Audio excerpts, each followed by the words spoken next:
আসসালামু আলাইকুম ওয়া রাহমাতুল্লাহি ওয়া বারাকাতুহু। আহলান ওয়া সাহলান বিকুম জামিআ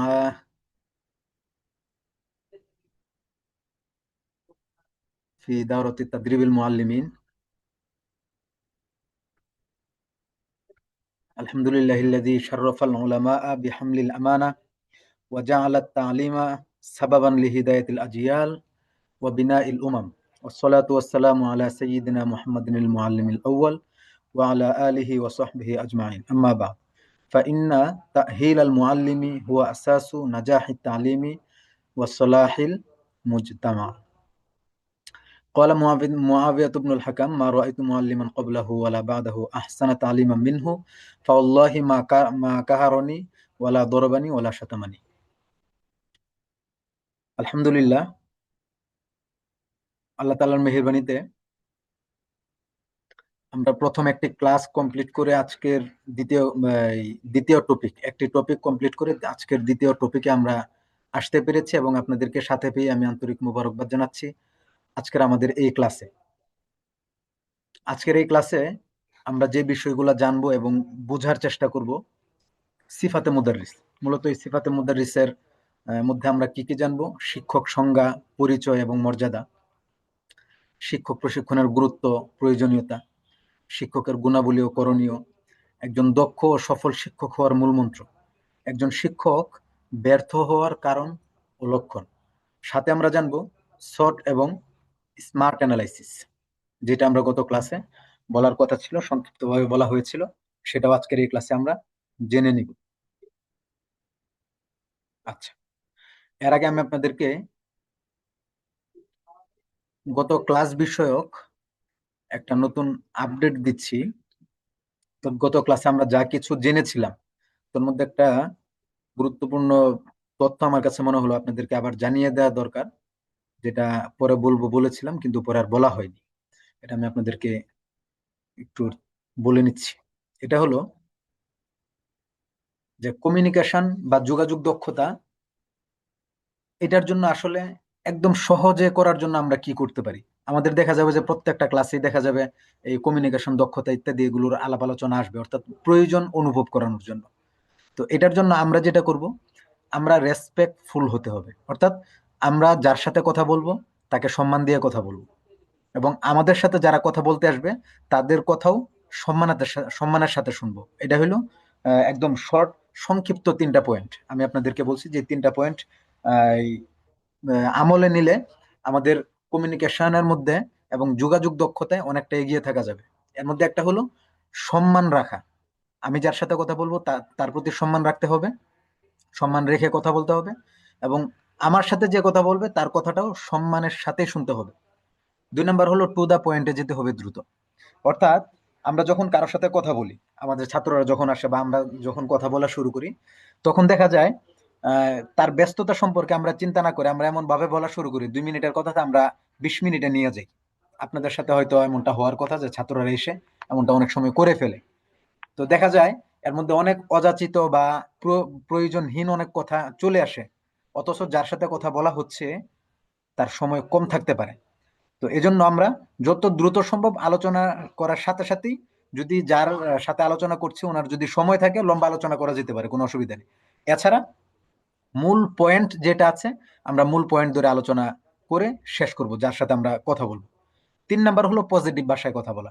অর্থাৎ আমরা যার সাথে কথা বলবো আমরা কখনোই নাবাচক অথবা নেগেটিভ কোন রকমের কথা বলবো না। যেমন একজন কথা বলতেছে, আমি হুট করে না বলে দিলাম বা হুট করে আমি খারাপ মন্তব্য করে দিলাম, এ ধরনের না। যেমন মনে করেন একজন আমাকে বলেছে,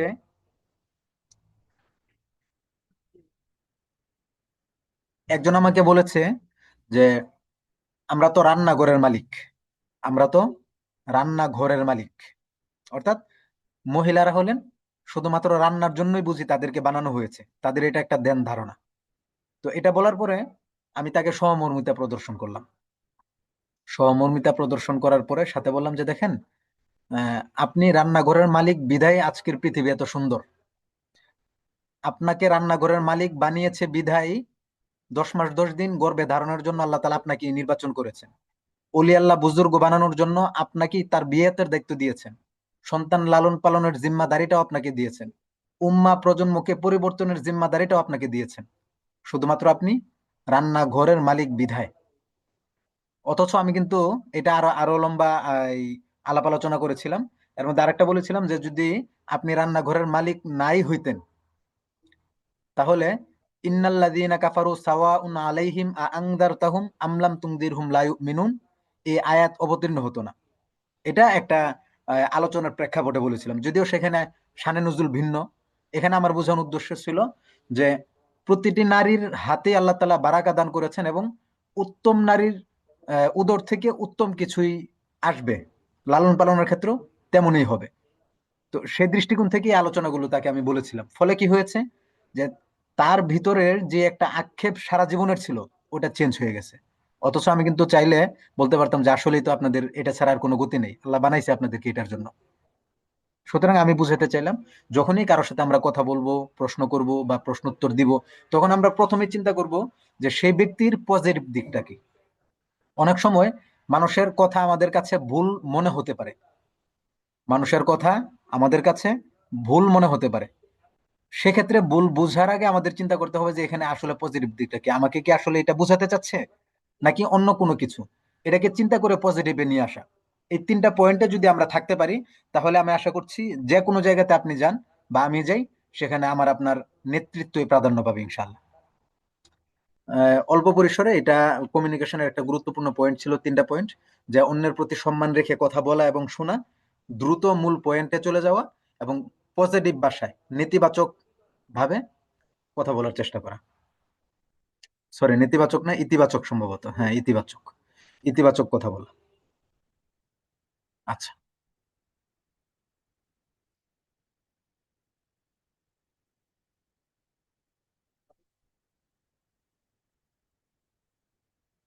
ওকে।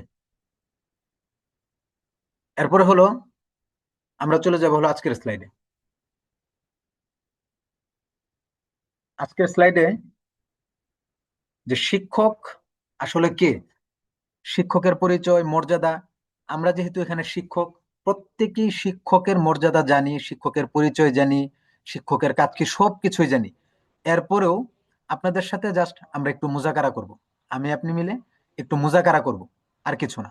এই মুজাকারার মধ্যে দেখা যাবে আমরা কিছু বিষয় আলোচনা করব, কিছু বিষয় নতুন আসবে, কিছু বিষয় পুরাতনই আসবে, এভাবে আসবে। তাহলে শিক্ষক আসলে কে?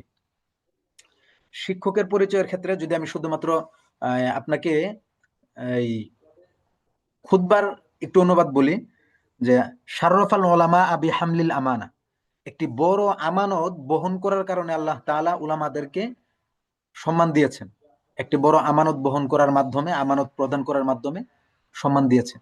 ওয়াজা আল্লাহ তালিমা সাবাবান লিহিদায়াতিল আজিয়ালি ওয়া বিনাইল উমাম, যে এই তালিমকেই সমস্ত কিছুর হেদায়েতের জন্য নির্ধারণ করা হয়েছে। জাতির উত্থান পতন এই তালিমের মাধ্যমেই হয়। আর ফাইন্না তাহিলাল মুআল্লিমি হুয়া আসাসুন নাজাহিত তালিম ওয়া সালাহিল মুসলিম, যে শিক্ষকের মূল প্রতিপাদ্যই হলো, তার সফলতাই হলো, যে শিক্ষার যে সফলতা আছে এটার মূল ভিত্তি শিক্ষকের দক্ষতা, শিক্ষকের এই চিন্তা চেতনা, এবং শিক্ষকের যে অবস্থান, এই সব কিছুই হলো তালিমের, শিক্ষার এই সফলতার মূল ভিত্তি এবং সমাজ সংস্কারের মূল ভিত্তি। শিক্ষক যদি ঠিক না থাকেন, শিক্ষকের মধ্যে যদি কোনো সমস্যা থাকে, তাহলে কিন্তু না তালিমে সফলতা আসবে, না সমাজ সংস্কারের সফলতা আসবে। এই বিষয়গুলোই মূলত আমাদের সামনে স্পষ্ট হবে। আল মুআল্লিমু হুয়াল বাওয়াবাতুত তালিমিয়াতু লিল উম্মাহ, মূলত শিক্ষকই হলেন গোটা উম্মতের জন্য শিক্ষার প্রবেশদ্বার। শিক্ষক যদি ভালো না হন, শিক্ষকের মধ্যে যদি ঝামেলা থাকে, তাহলে সেই দরজা দিয়ে যে ব্যক্তি প্রবেশ করবে, সেই সেখানে গুমরা হবে। এর বাস্তবতা, বাস্তব চিত্র আপনাদের চোখের সামনে বিদ্যমান। চলুন সামনে দেখে আসি। তাহলে শিক্ষককে, শিক্ষক হলেন হুয়া সাহিবুর রিসালাতিন তারবিয়া তারবুবিয়া, ছাত্র ছাত্রীদেরকে তরবিয়ত করার, ছাত্রছাত্রী গঠন করার যে রিসালা আছে, যে পাঠ আছে এবং যে আমানত উত্তরাধিকার আছে, এটার একমাত্র মালিক হলেন শিক্ষক। কেন? এই শিক্ষক ইলম বহন করেন, এই শিক্ষক মানুষকে গঠন করেন, এই শিক্ষকই মানুষের আদব কায়দা সুলুককে সুন্দর করেন, পরিমার্জিত করেন।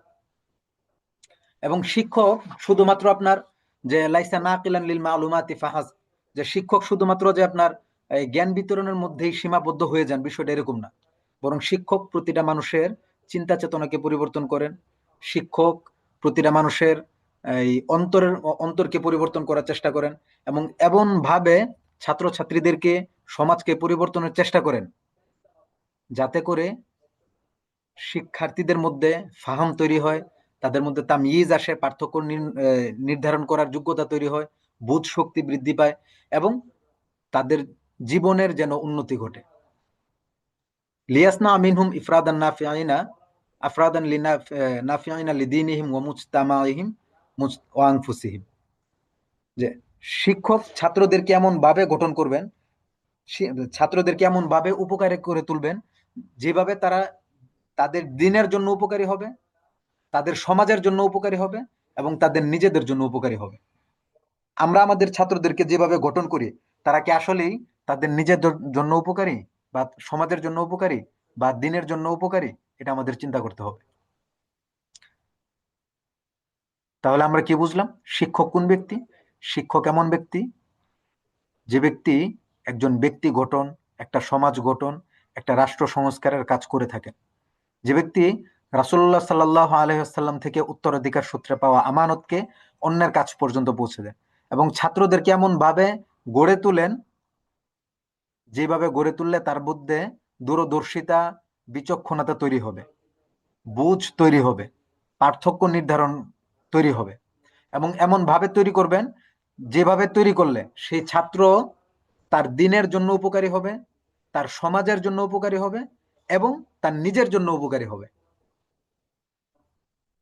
সুতরাং আল মুআল্লিমু হুয়া মিরআতুল উম্মাহ, যে একজন শিক্ষক প্রকৃত পক্ষেই গোটা জাতির জন্য আয়না স্বরূপ। ফাইন কানা মুখলিসান সাদিকান মুফাক্কিরান সুবুরান। কিন্তু এক্ষেত্রে শর্ত হলো, অবশ্যই সেই শিক্ষককে মুখলিস হতে হবে, তাকে সদেক হতে হবে, তাকে গভীর চিন্তার, দূরদর্শিতা এবং বিচক্ষণতার অধিকারী হতে হবে, এবং তাকে ধৈর্যশীল হতে হবে। যদি এই গুণগুলো তার মধ্যে থাকে, তাহলেই কেবল গোটা জাতির আয়না হিসেবে তিনি প্রকাশিত হবেন এবং নির্ধারিত হবেন। কারণ শিক্ষকের মধ্যে যদি এই গুণাবলীগুলো না থাকে, তাহলে এখানে এই আয়নায় মানুষ যাই দেখবে সেটাই ভুল হবে। আর যদি শিক্ষক হয় বিচক্ষণ, শিক্ষক হয় দূরদর্শী, তাহলে কিন্তু এখানে যে ব্যক্তি এই আয়নায় নিজেকে দেখবে, সেও দূরদর্শী হবে, সেও বিচক্ষণ হবে, সেও মোহাম্মদ বিন কাসিম হবে, সেও সুলতান সালাউদ্দিন আইয়ুবী হবে, সেও সুলতান আব্দুল হামিদ হবে। এবং যুগে যুগে এটাই হয়েছে। আমি আপনাদের কাছে গত ক্লাসে একটা প্রশ্ন রেখেছিলাম, যে যে ইলম শিখে আবুল হাসান আলী নদভী নদভী হয়েছেন, আনোয়ার শাহ কাশ্মীরি কাশ্মীরি হয়েছেন, কাসেম নানুতুবি নানুতুবি হয়েছেন, হাজী আমদাদুল্লাহ মুহাজির মুক্কি রহমতুল্লাহ আলাই যেভাবে হাজী সাহেব হয়েছেন, সেই একই আলেম কিন্তু আমি আপনিও পড়ছি, আমি আপনিও পড়াচ্ছি। তাহলে কেন আমাদের ছাত্ররা সেভাবে গড়ে উঠছে না? এর মূল কারণই হইল ফাইন কানা মুখলিসন সাদিকান মুফাক্কিরান সুবুরান, এগুলোর যথেষ্ট কমতে আমাদের মধ্যে আছে। সুতরাং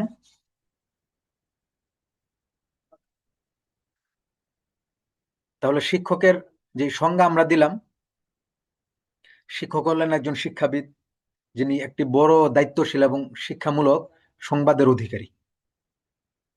তিনি জ্ঞান বহন করেন, মানুষ গড়েন, আচরণ পরিশুদ্ধ করেন, এবং অন্যের মাঝে চেতনা সৃষ্টি করেন। আবার শিক্ষক হলেন সেই ব্যক্তি যিনি জ্ঞান, প্রজ্ঞা এবং আদর্শকে একত্র করেন, এই তিনটাকেই সমন্বয় ঘটান। শিক্ষক বিষয়বস্তু তার বুদ্ধিমত্তা দিয়ে পরিবেশন করেন, এবং তা সামনের যে মানুষগুলো থাকে তাদের হৃদয়ের মূল্যবোধ দিয়ে, শিক্ষক তার নিজের হৃদয়ের মূল্যবোধ দিয়ে রোপণ করে দেন অন্যের দিলের মধ্যে। আল্লাহ তাআলা যেন আমাদেরকে এমন শিক্ষক হওয়ার তৌফিক দান করেন, যে শিক্ষক তার ছাত্রকে তার দিনের জন্য, তার সমাজের জন্য এবং তার নিজের জন্য উপকারী হিসেবে গড়তে পারে। সেই শিক্ষক হিসেবে যেন আল্লাহ তাআলা আমাদেরকে কবুল করেন। শিক্ষকের মর্যাদা কি? আত-তালিম ওয়াত তাদরিস মিহনাতুল আমবিয়া ওয়ার রুসুল। এর আগে আরেকটা কথা আমি আপনাদেরকে বলি, যে শিক্ষকতার শুরু পাঠ কোথা থেকে আসলো? আর রহমান আল্লামাল কোরআন। আল্লামা ইউআল্লিমু বাবে তাফঈল থেকে আমরা জানি শিক্ষা দেওয়া। যদি ইসমে ফাইলের থেকে আসে মুআল্লিম, শিক্ষক, তাহলে আল্লাহ তাআলা কোরআনের বিভিন্ন জায়গায় এই আল্লামা সিগা ব্যবহার করেছেন। আল্লামাল কোরআন ওয়া ইউআল্লিমুকুমুল্লাহ, আল্লাহ শিক্ষা দিবেন। তাহলে শিক্ষক বা শিক্ষকের সূচনা কিন্তু আল্লাহ তাআলার পক্ষ থেকেই শুরু হওয়া। সেই শিক্ষকের দায়ের ভার এবং দায়িত্ব আমাদের কাঁধে এখনো পর্যন্ত আছে। সেই সূত্র ধরেই আত-তালিম ওয়াত তাদরিস মিহনাতুল আমবিয়া ওয়ার রুসুল, যে আল্লাহ তাআলার পক্ষ থেকে সেই দায়িত্বপ্রাপ্ত হওয়া আম্বিয়া এবং রসুলদের মেহনত, মুজাহাদা কাজই ছিল তালিম এবং তাদরিস। ফলে কি করেছেন? কামা আরসালনা ফীকুম রাসূলাম মিনকুম ইয়াতলু আলাইকুম আয়াতিনা ওয়া ইউযাক্কিকুম ওয়া ইউআল্লিমুকুমুল কিতাবা ওয়াল হিকমা ওয়া ইউআল্লিমুকুম মা লাম তাকুনু তা'লামুন। যে সমস্ত রাসূলরা আসছেন তারা এই জাতিকে পরিশুদ্ধ করেছেন, তাদের কাছে আল্লাহ তাআলার আয়াতকে বর্ণনা করে শুনিয়েছেন, কিতাব শিক্ষা দিয়েছেন, হিকমত শিক্ষা দিয়েছেন, এবং জাতি যা না জানতো সেটাও কিন্তু ওই আল্লিমুকুম মা লাম তাকুনু তা'লামুন। মা ইয়াহমিলুল ইলমা লা শাক্কা ফি ফাদলিহি ওয়া উলুবি মাকামিহি ওয়া যালিকা ফিল আয়াতিশ শরীফা। যে একজন শিক্ষক যিনি ইলম বহনকারী, তার ফজিলত এবং তার উচ্চ মাকামের ব্যাপারে কোনো সন্দেহ নেই।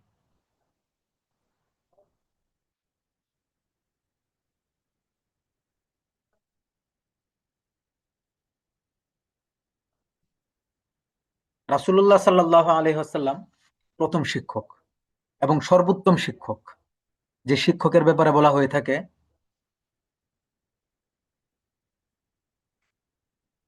মুআবিয়া মুআবিয়া ইবনুল হাকাম, তিনি একবার বলতেছিলেন যে মা রাআইতু মুআল্লিমান ক্বাবলাহু ওয়ালা বা'দাহু আহসানা তা'লিমান মিনহু। যে রাসূল সাল্লাল্লাহু আলাইহি ওয়াসাল্লামকে রাসূল সাল্লাল্লাহু আলাইহি ওয়াসাল্লামকে সর্বোত্তম শিক্ষক রূপে আমি পেয়েছি, এবং তিনি ব্যতীত তারপরে এবং তার আগে উনার মতো কোনো শিক্ষক আমরা কখনো পাইনি।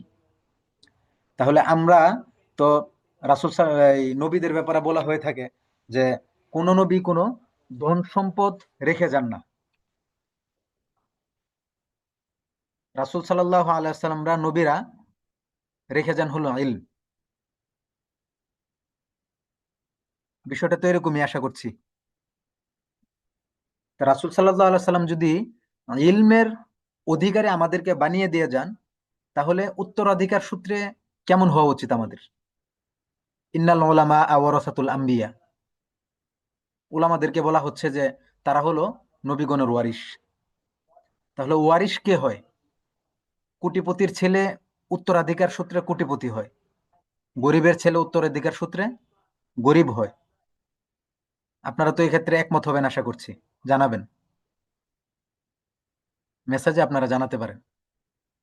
পরবর্তীতে বড়লোকের ছেলে গরিব হয়ে যাওয়া এবং গরিবের ছেলে বড়লোক হয়ে যাওয়া, সেটা নিজস্ব মেহনতে হতে পারে, কিন্তু সূত্র ধরে উত্তরাধিকার বলতে জিনিস একটাই, যার উত্তরাধিকার হবে তার তেমনই হবে। এখন আমরা যদি রাসূল সাল্লাল্লাহু আলাইহি ওয়াসাল্লামের উত্তরাধিকার হই, তাহলে এখন আমাকে আপনাকে চিন্তা করা উচিত আমরা কি আসলে সেই উত্তরাধিকারের উপযুক্ততা রাখি কিনা। রাসূল সাল্লাল্লাহু আলাইহি ওয়াসাল্লাম তাহাজ্জুদ পড়তেন, আমরা তাহাজ্জুদ পড়ি কিনা। রাসূল সাল্লাল্লাহু আলাইহি ওয়াসাল্লাম বিনয়ী ছিলেন, আমরা বিনয়ী কিনা। রাসূল সাল্লাল্লাহু আলাইহি ওয়াসাল্লাম উত্তম চরিত্রের অধিকারী ছিলেন, আমরা উত্তম চরিত্রের অধিকারী কিনা। রাসূল সাল্লাল্লাহু আলাইহি ওয়াসাল্লাম মানে সর্বদা সবার সাথে সুন্দর আচরণ করতেন, আমরা সেটা করি কিনা। আমরা ধৈর্যশীল কিনা, আমরা জিকির আজকার আমল তাজকিয়া সবকিছুতে রাসূল সাল্লাল্লাহু আলাইহি ওয়াসাল্লামের মতো করি কিনা, চলি কিনা, নিজের ভিতরে সেটাকে আমরা বদ্ধমূল করে নিয়েছি কিনা।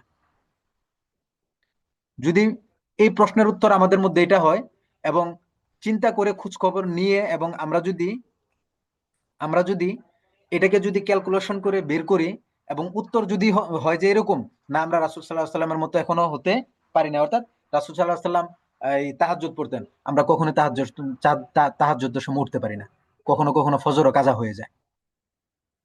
বড় আশ্চর্য লাগে, বিভিন্ন মাদ্রাসাতে ফজরও কাজা হয়, মাদ্রাসায়, চিন্তা করা যায়?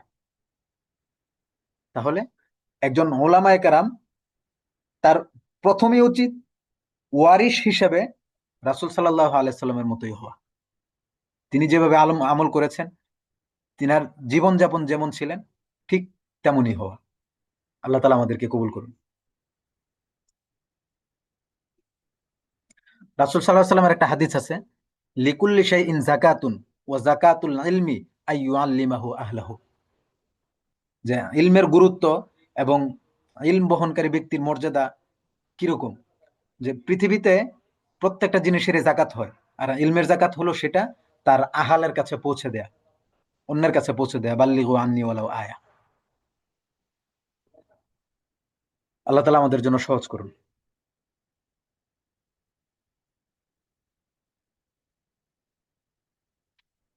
ওয়াকানা নবী সাল্লাল্লাহু আলাইহি ওয়াসাল্লাম আল মুআল্লিমুল আউয়াল ওয়াল মুরাব্বিউল আমসাল লিউম্মাতিহি, ফাতারাকা লিল ইনসানিয়াতি ইরসান ইলমিয়ান আযীমান মামজুজান বিনুরিল ওয়াহয়ি ওয়াল হিকমাতি আল্লাযী উতিয়াহু সাল্লাল্লাহু আলাইহি ওয়াসাল্লাম। এতক্ষণ যা বলেছি পুরা সারাংশ এখানে চলে আসছে। উম্মতের জন্য সর্বোত্তম তরবিয়তকারী একমাত্র রাসূল সাল্লাল্লাহু আলাইহি ওয়াসাল্লাম, আর তিনি মানুষের জন্য ইলমকে উত্তরাধিকার হিসেবে রেখে গিয়েছেন, যে ইলম আল্লাহ তাআলার পক্ষ থেকে তাকে দেওয়া হয়েছিল। সুতরাং উত্তরাধিকার যদি নিজেদেরকে আমরা দাবি করতে চাই, ওয়ারিস যদি আমরা হতে চাই, তাহলে রাসূল সাল্লাল্লাহু আলাইহি ওয়াসাল্লামের বিকল্প হয়ে, অর্থাৎ রাসূল যেমন করেছেন তার বিপরীত কাজ করে কখনোই আমি আপনি ওয়ারিস হিসাবে দাবি করার কোনো উপযুক্ততা রাখি না, কখনোই না, অসম্ভব এটা। এজন্য আমাদের আজকে থেকে সংকল্প হওয়া উচিত, এবং আজকে থেকে আমরা সংকল্প করব যে আমরা উম্মার আয়না হব। একটু আগে আমি বলেছিলাম, আল মুআল্লিমু মিরআতুল উম্মাহ। এখন আমি আপনি উম্মতের জন্য কোন ধরনের আয়না, আমরা কি কবিহ নাকি জামিল, এটা হলো আমাদের চিন্তার বিষয়। আমাদেরকে দেখে উম্মাহ কি চিনে কি বুঝে, এটা হলো সবচেয়ে বড় বিষয়। চলেন আমরা সামনে যাই, আরো দেখব যে শিক্ষকের মর্যাদা কেমন হতে পারে। কিলা লিল ইমামি আব্দুল্লাহ ইবনুল মুবারক রাহিমাহুল্লাহ, লাউ কিলা লাকা লাম ইয়াবকা মিন উমরিক ইল্লা মিন ইয়াউমিন মা কুনতা সানিয়া। আব্দুল্লাহ ইবনে মুবারক রাহিমাহুল্লাহকে বলা হয়েছে, আপনার জীবনের সর্বশেষ সেকেন্ডটুকু বাকি, আর কিচ্ছু নেই, এমত অবস্থায় আপনি কি করবেন? কলা কুনতু আল্লিমুন নাস। আব্দুল্লাহ ইবনে মুবারক রাহিমাহুল্লাহ বলতেছেন, আমি মানুষকে শিক্ষা দিব। সুতরাং এই মর্যাদাশীল একটি পেশা, এত উন্নত সুন্দর একটি পেশা, এই পেশাকে কিন্তু আমরা নিজেদের জীবনের সাথে জড়িয়ে নিয়েছি। এমন একটি পেশাকে জড়িয়েছি যার ব্যাপারে আমরা বর্তমানে জানি না অনেক কিছু। এর জন্য আমাদের জানা, আমাদের এটা নিয়ে বোঝা খুবই খুবই জরুরি। আল্লাহ তাআলা আমাদের জন্য সহজ করুন। এই পেশা যেমন কঠিন, তেমন দায়িত্বশীলতার পরিচয় এখানে দিতে হয়, এবং সেই আমানতকেও যথাযথভাবে বহন করতে হয়। আর এমন একটি আমানত, আমরা কোনো ধরনের ট্রেনিং ব্যতীত, কোনো ধরনের জানা ব্যতীত, কোনো ধরনের জ্ঞান অর্জন ব্যতীতই আমরা শুরু করে দিই, এবং শুরু করে দিয়েওছি অনেকেই। এজন্যই আমাদের ছাত্রছাত্রীরা কখনোই নিজের জন্য উপকারী হতে পারে না, জাতির জন্য উপকারী হতে পারে না, এবং সমাজের জন্য উপকারী হতে পারে না। আমরা সামনে দেখব কিভাবে তারা হতে পারেন।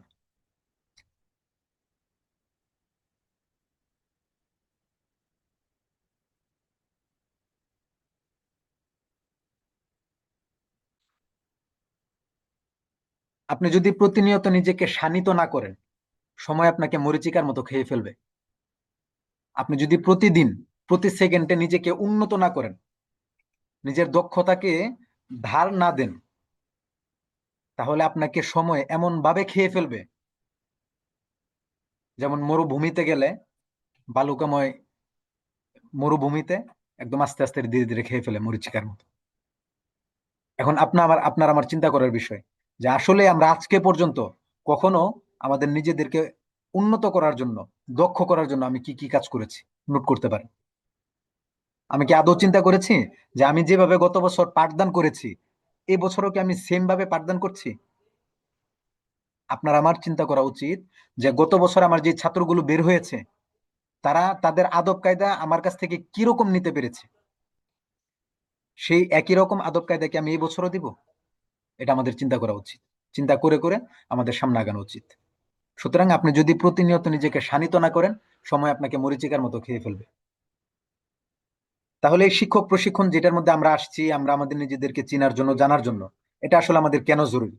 এটা কি শুধুমাত্র আজকের জন্য নাকি চিরজীবনের জন্যই জরুরি? শিক্ষক হলেন শিক্ষা ব্যবস্থার কেন্দ্রবিন্দু এবং প্রাণ শক্তি।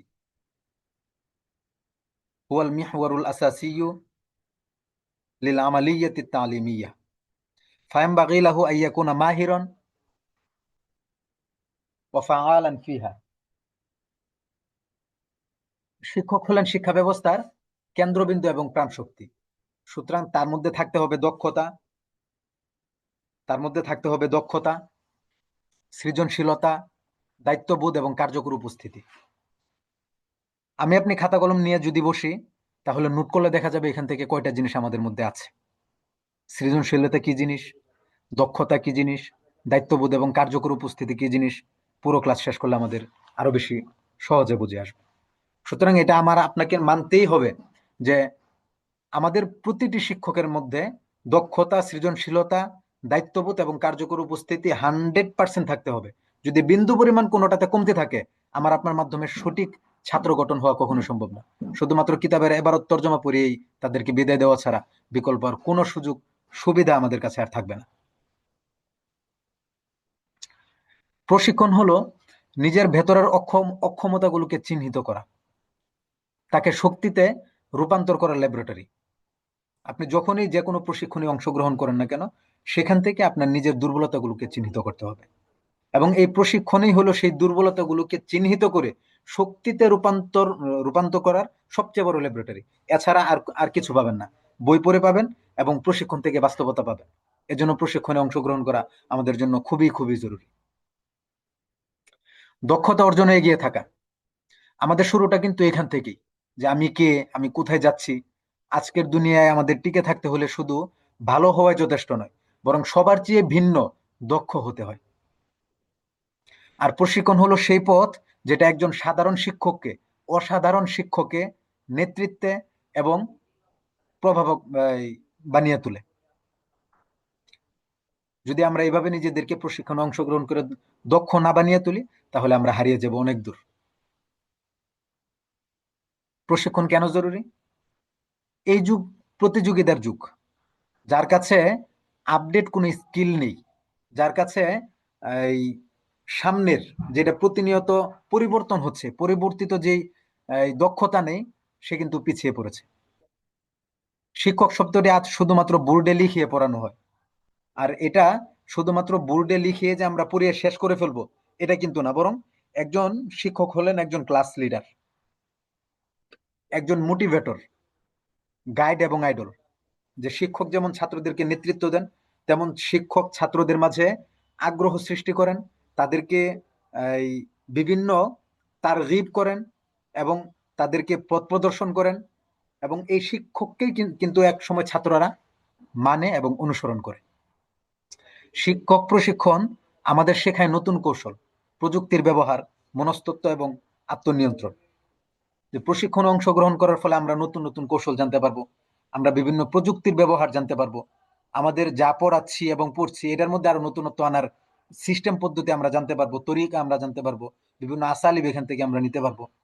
আমাদের চিন্তা চেতনাকে উন্নত উন্নত করে এবং আমাদের নিজেদেরকে নিয়ন্ত্রণ করতে সহযোগিতা করে।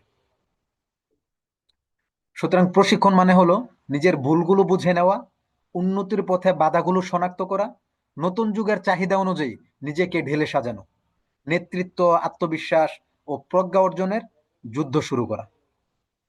আমি তিনটা কথা আমি এখানে বলেছি, চারটা কথা আবার আমরা খেয়াল করি। প্রশিক্ষণ মানেই হলো নিজের ভুলগুলোকে বুঝে নেওয়া।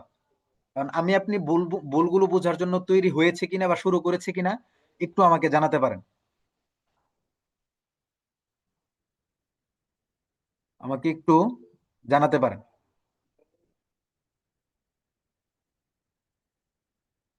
আপনারা একটু বলতে পারেন যে আমরা শুরু করেছি কিনা, আমাদের নিজেদের ভুলগুলো বুঝে নেওয়ার কাজ শুরু করেছি কিনা, আমাদের উন্নতির পথে যে বাধাগুলো সেগুলোকে শনাক্ত করার সাথে সাথে সেগুলোকে আমরা উত্তরণের সুযোগ পাই।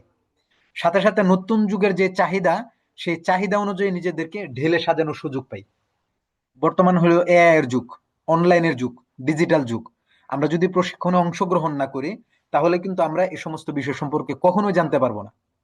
আমাদের কোন কোন জায়গাতে এই দক্ষ হওয়া প্রয়োজন সেটাও আমরা জানবো না। আমরা 50 বছর আগে যে পথ পদ্ধতিতে কিতাব পড়াতাম, আজকেও যদি সেই একই পদ্ধতিতে কিতাব পড়ানোর চিন্তায় থাকি, তাহলে কিন্তু আমাদের ছাত্ররা ঝরে পড়বে এবং পড়ছেও। আমি আশা করি আপনারা এই বিষয়টা আরো বেশি উপলব্ধি করেছেন।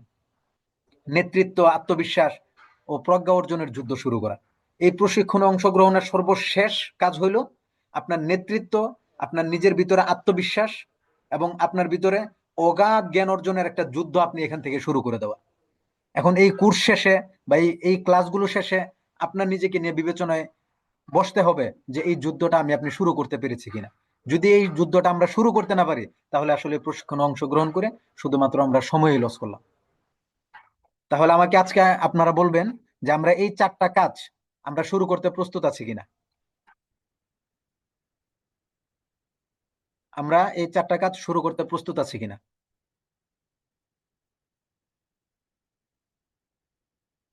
আশা করছি প্রত্যেকে প্রস্তুত আছেন ইনশাল্লাহ।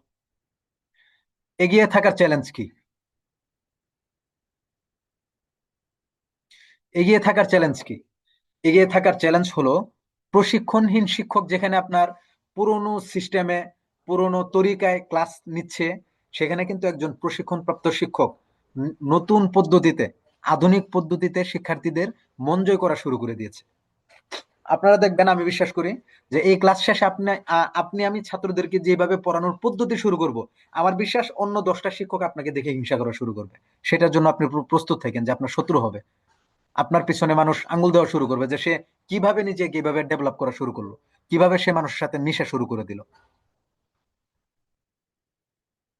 শিক্ষকহীন লোক শুধুমাত্র পড়ায়, আর প্রশিক্ষণ প্রাপ্ত লোক একজন মানুষকে যোগ্য হিসেবে গড়ে তোলে।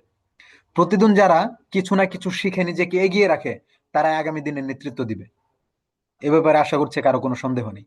আপনি যত বেশি জানবেন, শিখবেন, তত বেশি আপনি রাহনুমাই করতে পারবেন এবং আগামীর নেতৃত্বে আপনি এগিয়ে থাকবেন ইনশাআল্লাহ।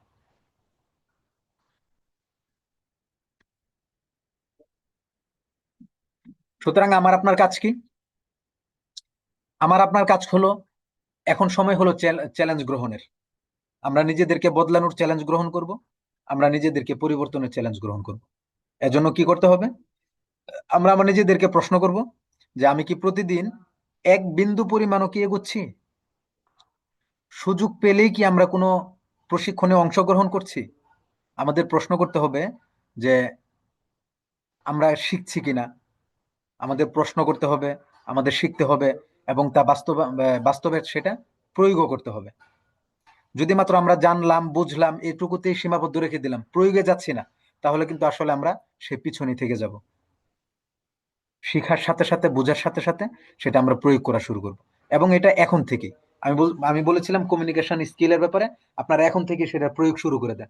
আমি আশা করছি আপনারা সেটার প্রয়োগ শুরু করেছেন এবং এটার বাস্তবতা এবং এটার এই প্রভাব কিরকম সেটাও আপনারা ফল পেয়েছেন।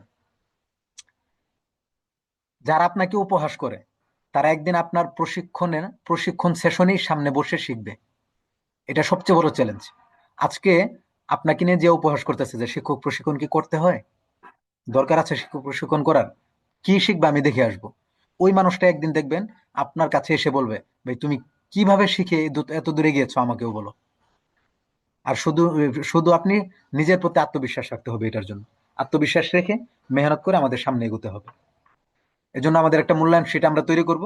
শর্ট স্মার্ট অ্যানালাইসিস যেটা আছে, এখন আমরা এটাকে দেখিয়ে দেব এবং নিজেকে পরিবর্তনের চ্যালেঞ্জ আমাদের গ্রহণ করতে হবে।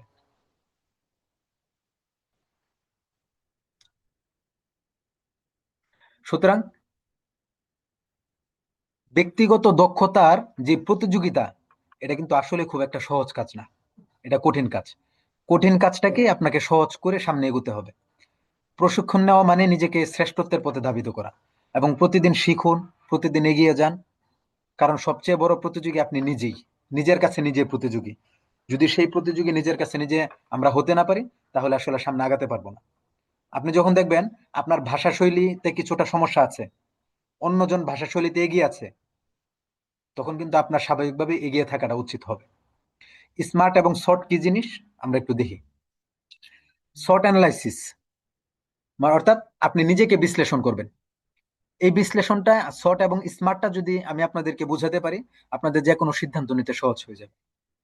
এই SWOT এটা হলো 4টা জিনিসের শর্ট ফর্ম, সংক্ষিপ্ত রূপ।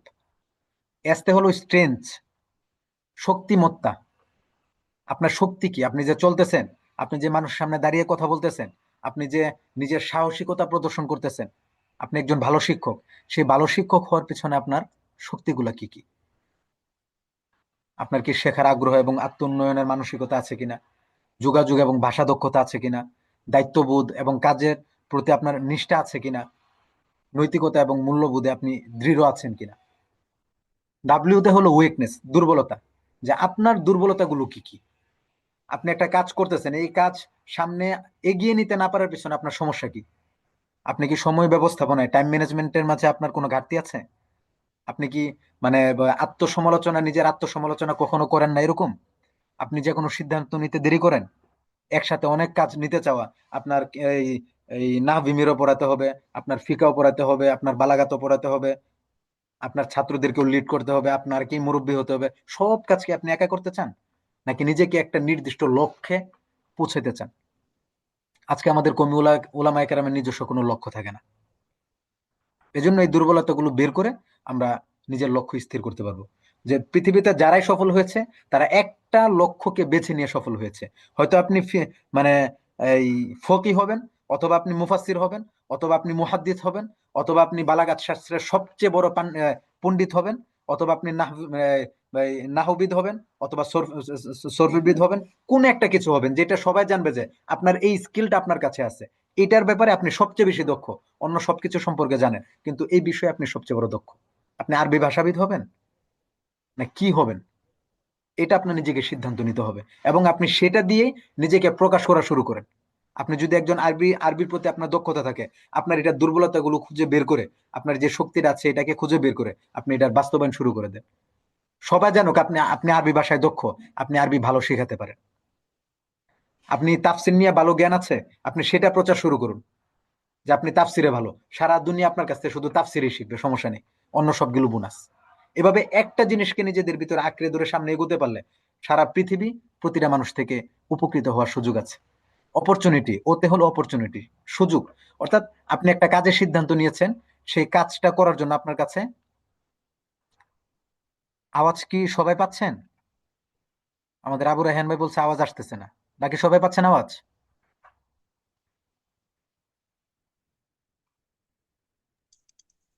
জি স্যার, আওয়াজ পাওয়া যাচ্ছে, আমরা শুনতে পাচ্ছি।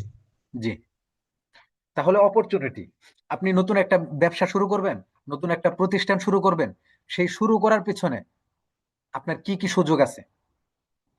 নতুন দক্ষতা শেখার সুযোগ, অনলাইন প্ল্যাটফর্ম এবং বিভিন্ন তথ্য উপাত্তের সহজলভ্যতা। অর্থাৎ আপনি কাজটা করবেন, এটার জন্য কি আপনার যে সমস্ত তথ্য প্রয়োজন, এটার কি মানে সুযোগ সুবিধা আপনার কাছে আছে কিনা?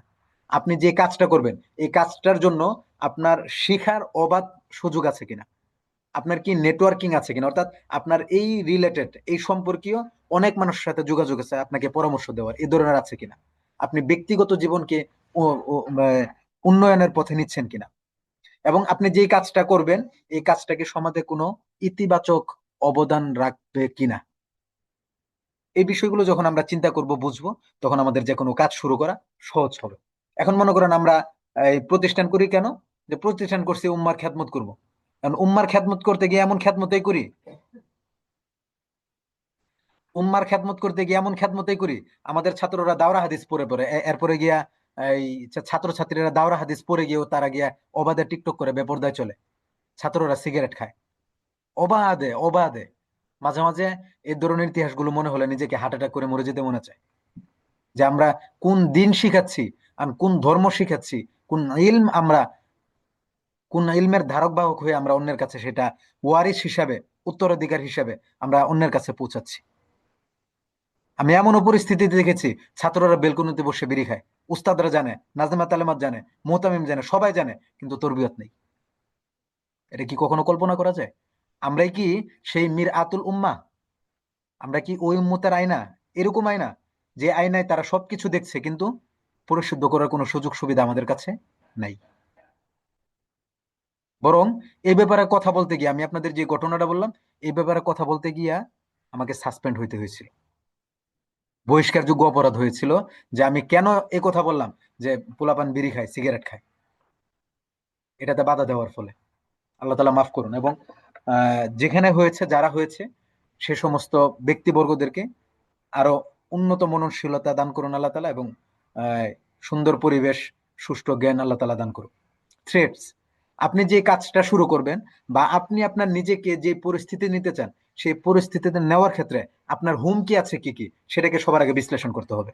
অর্থাৎ এখন থেকে যে কোনো কাজ আমি আপনি করব, করার আগে এখানে চারটা জিনিস, আরো আরো পাঁচটা জিনিস, এটার সমন্বয়ে আমরা সিদ্ধান্ত নিব যে আমি যে কাজটা করতেছি, আমি আরবি ভাষাবিদ, আরবি ভাষা শেখানোর ক্ষেত্রে, প্রচার প্রসারের ক্ষেত্রে আমার কি কি হুমকি আছে।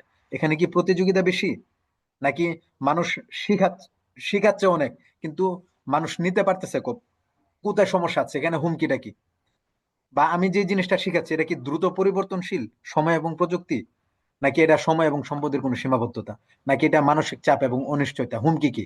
আমি যে কাজটা করব, আমি কি তাদেরকে ভালো করে বোঝাতে পারবো, নাকি আমার কোনো সমস্যা আছে? আমি কি এই ব্যাপারে অনেক ভালো জানি, নাকি কোনো সমস্যা আছে? আমার পরিবেশ কি আমার অনুকূলে আছে? এই সমস্ত কিছু চিন্তা করে আমাদের সিদ্ধান্ত নিতে হবে।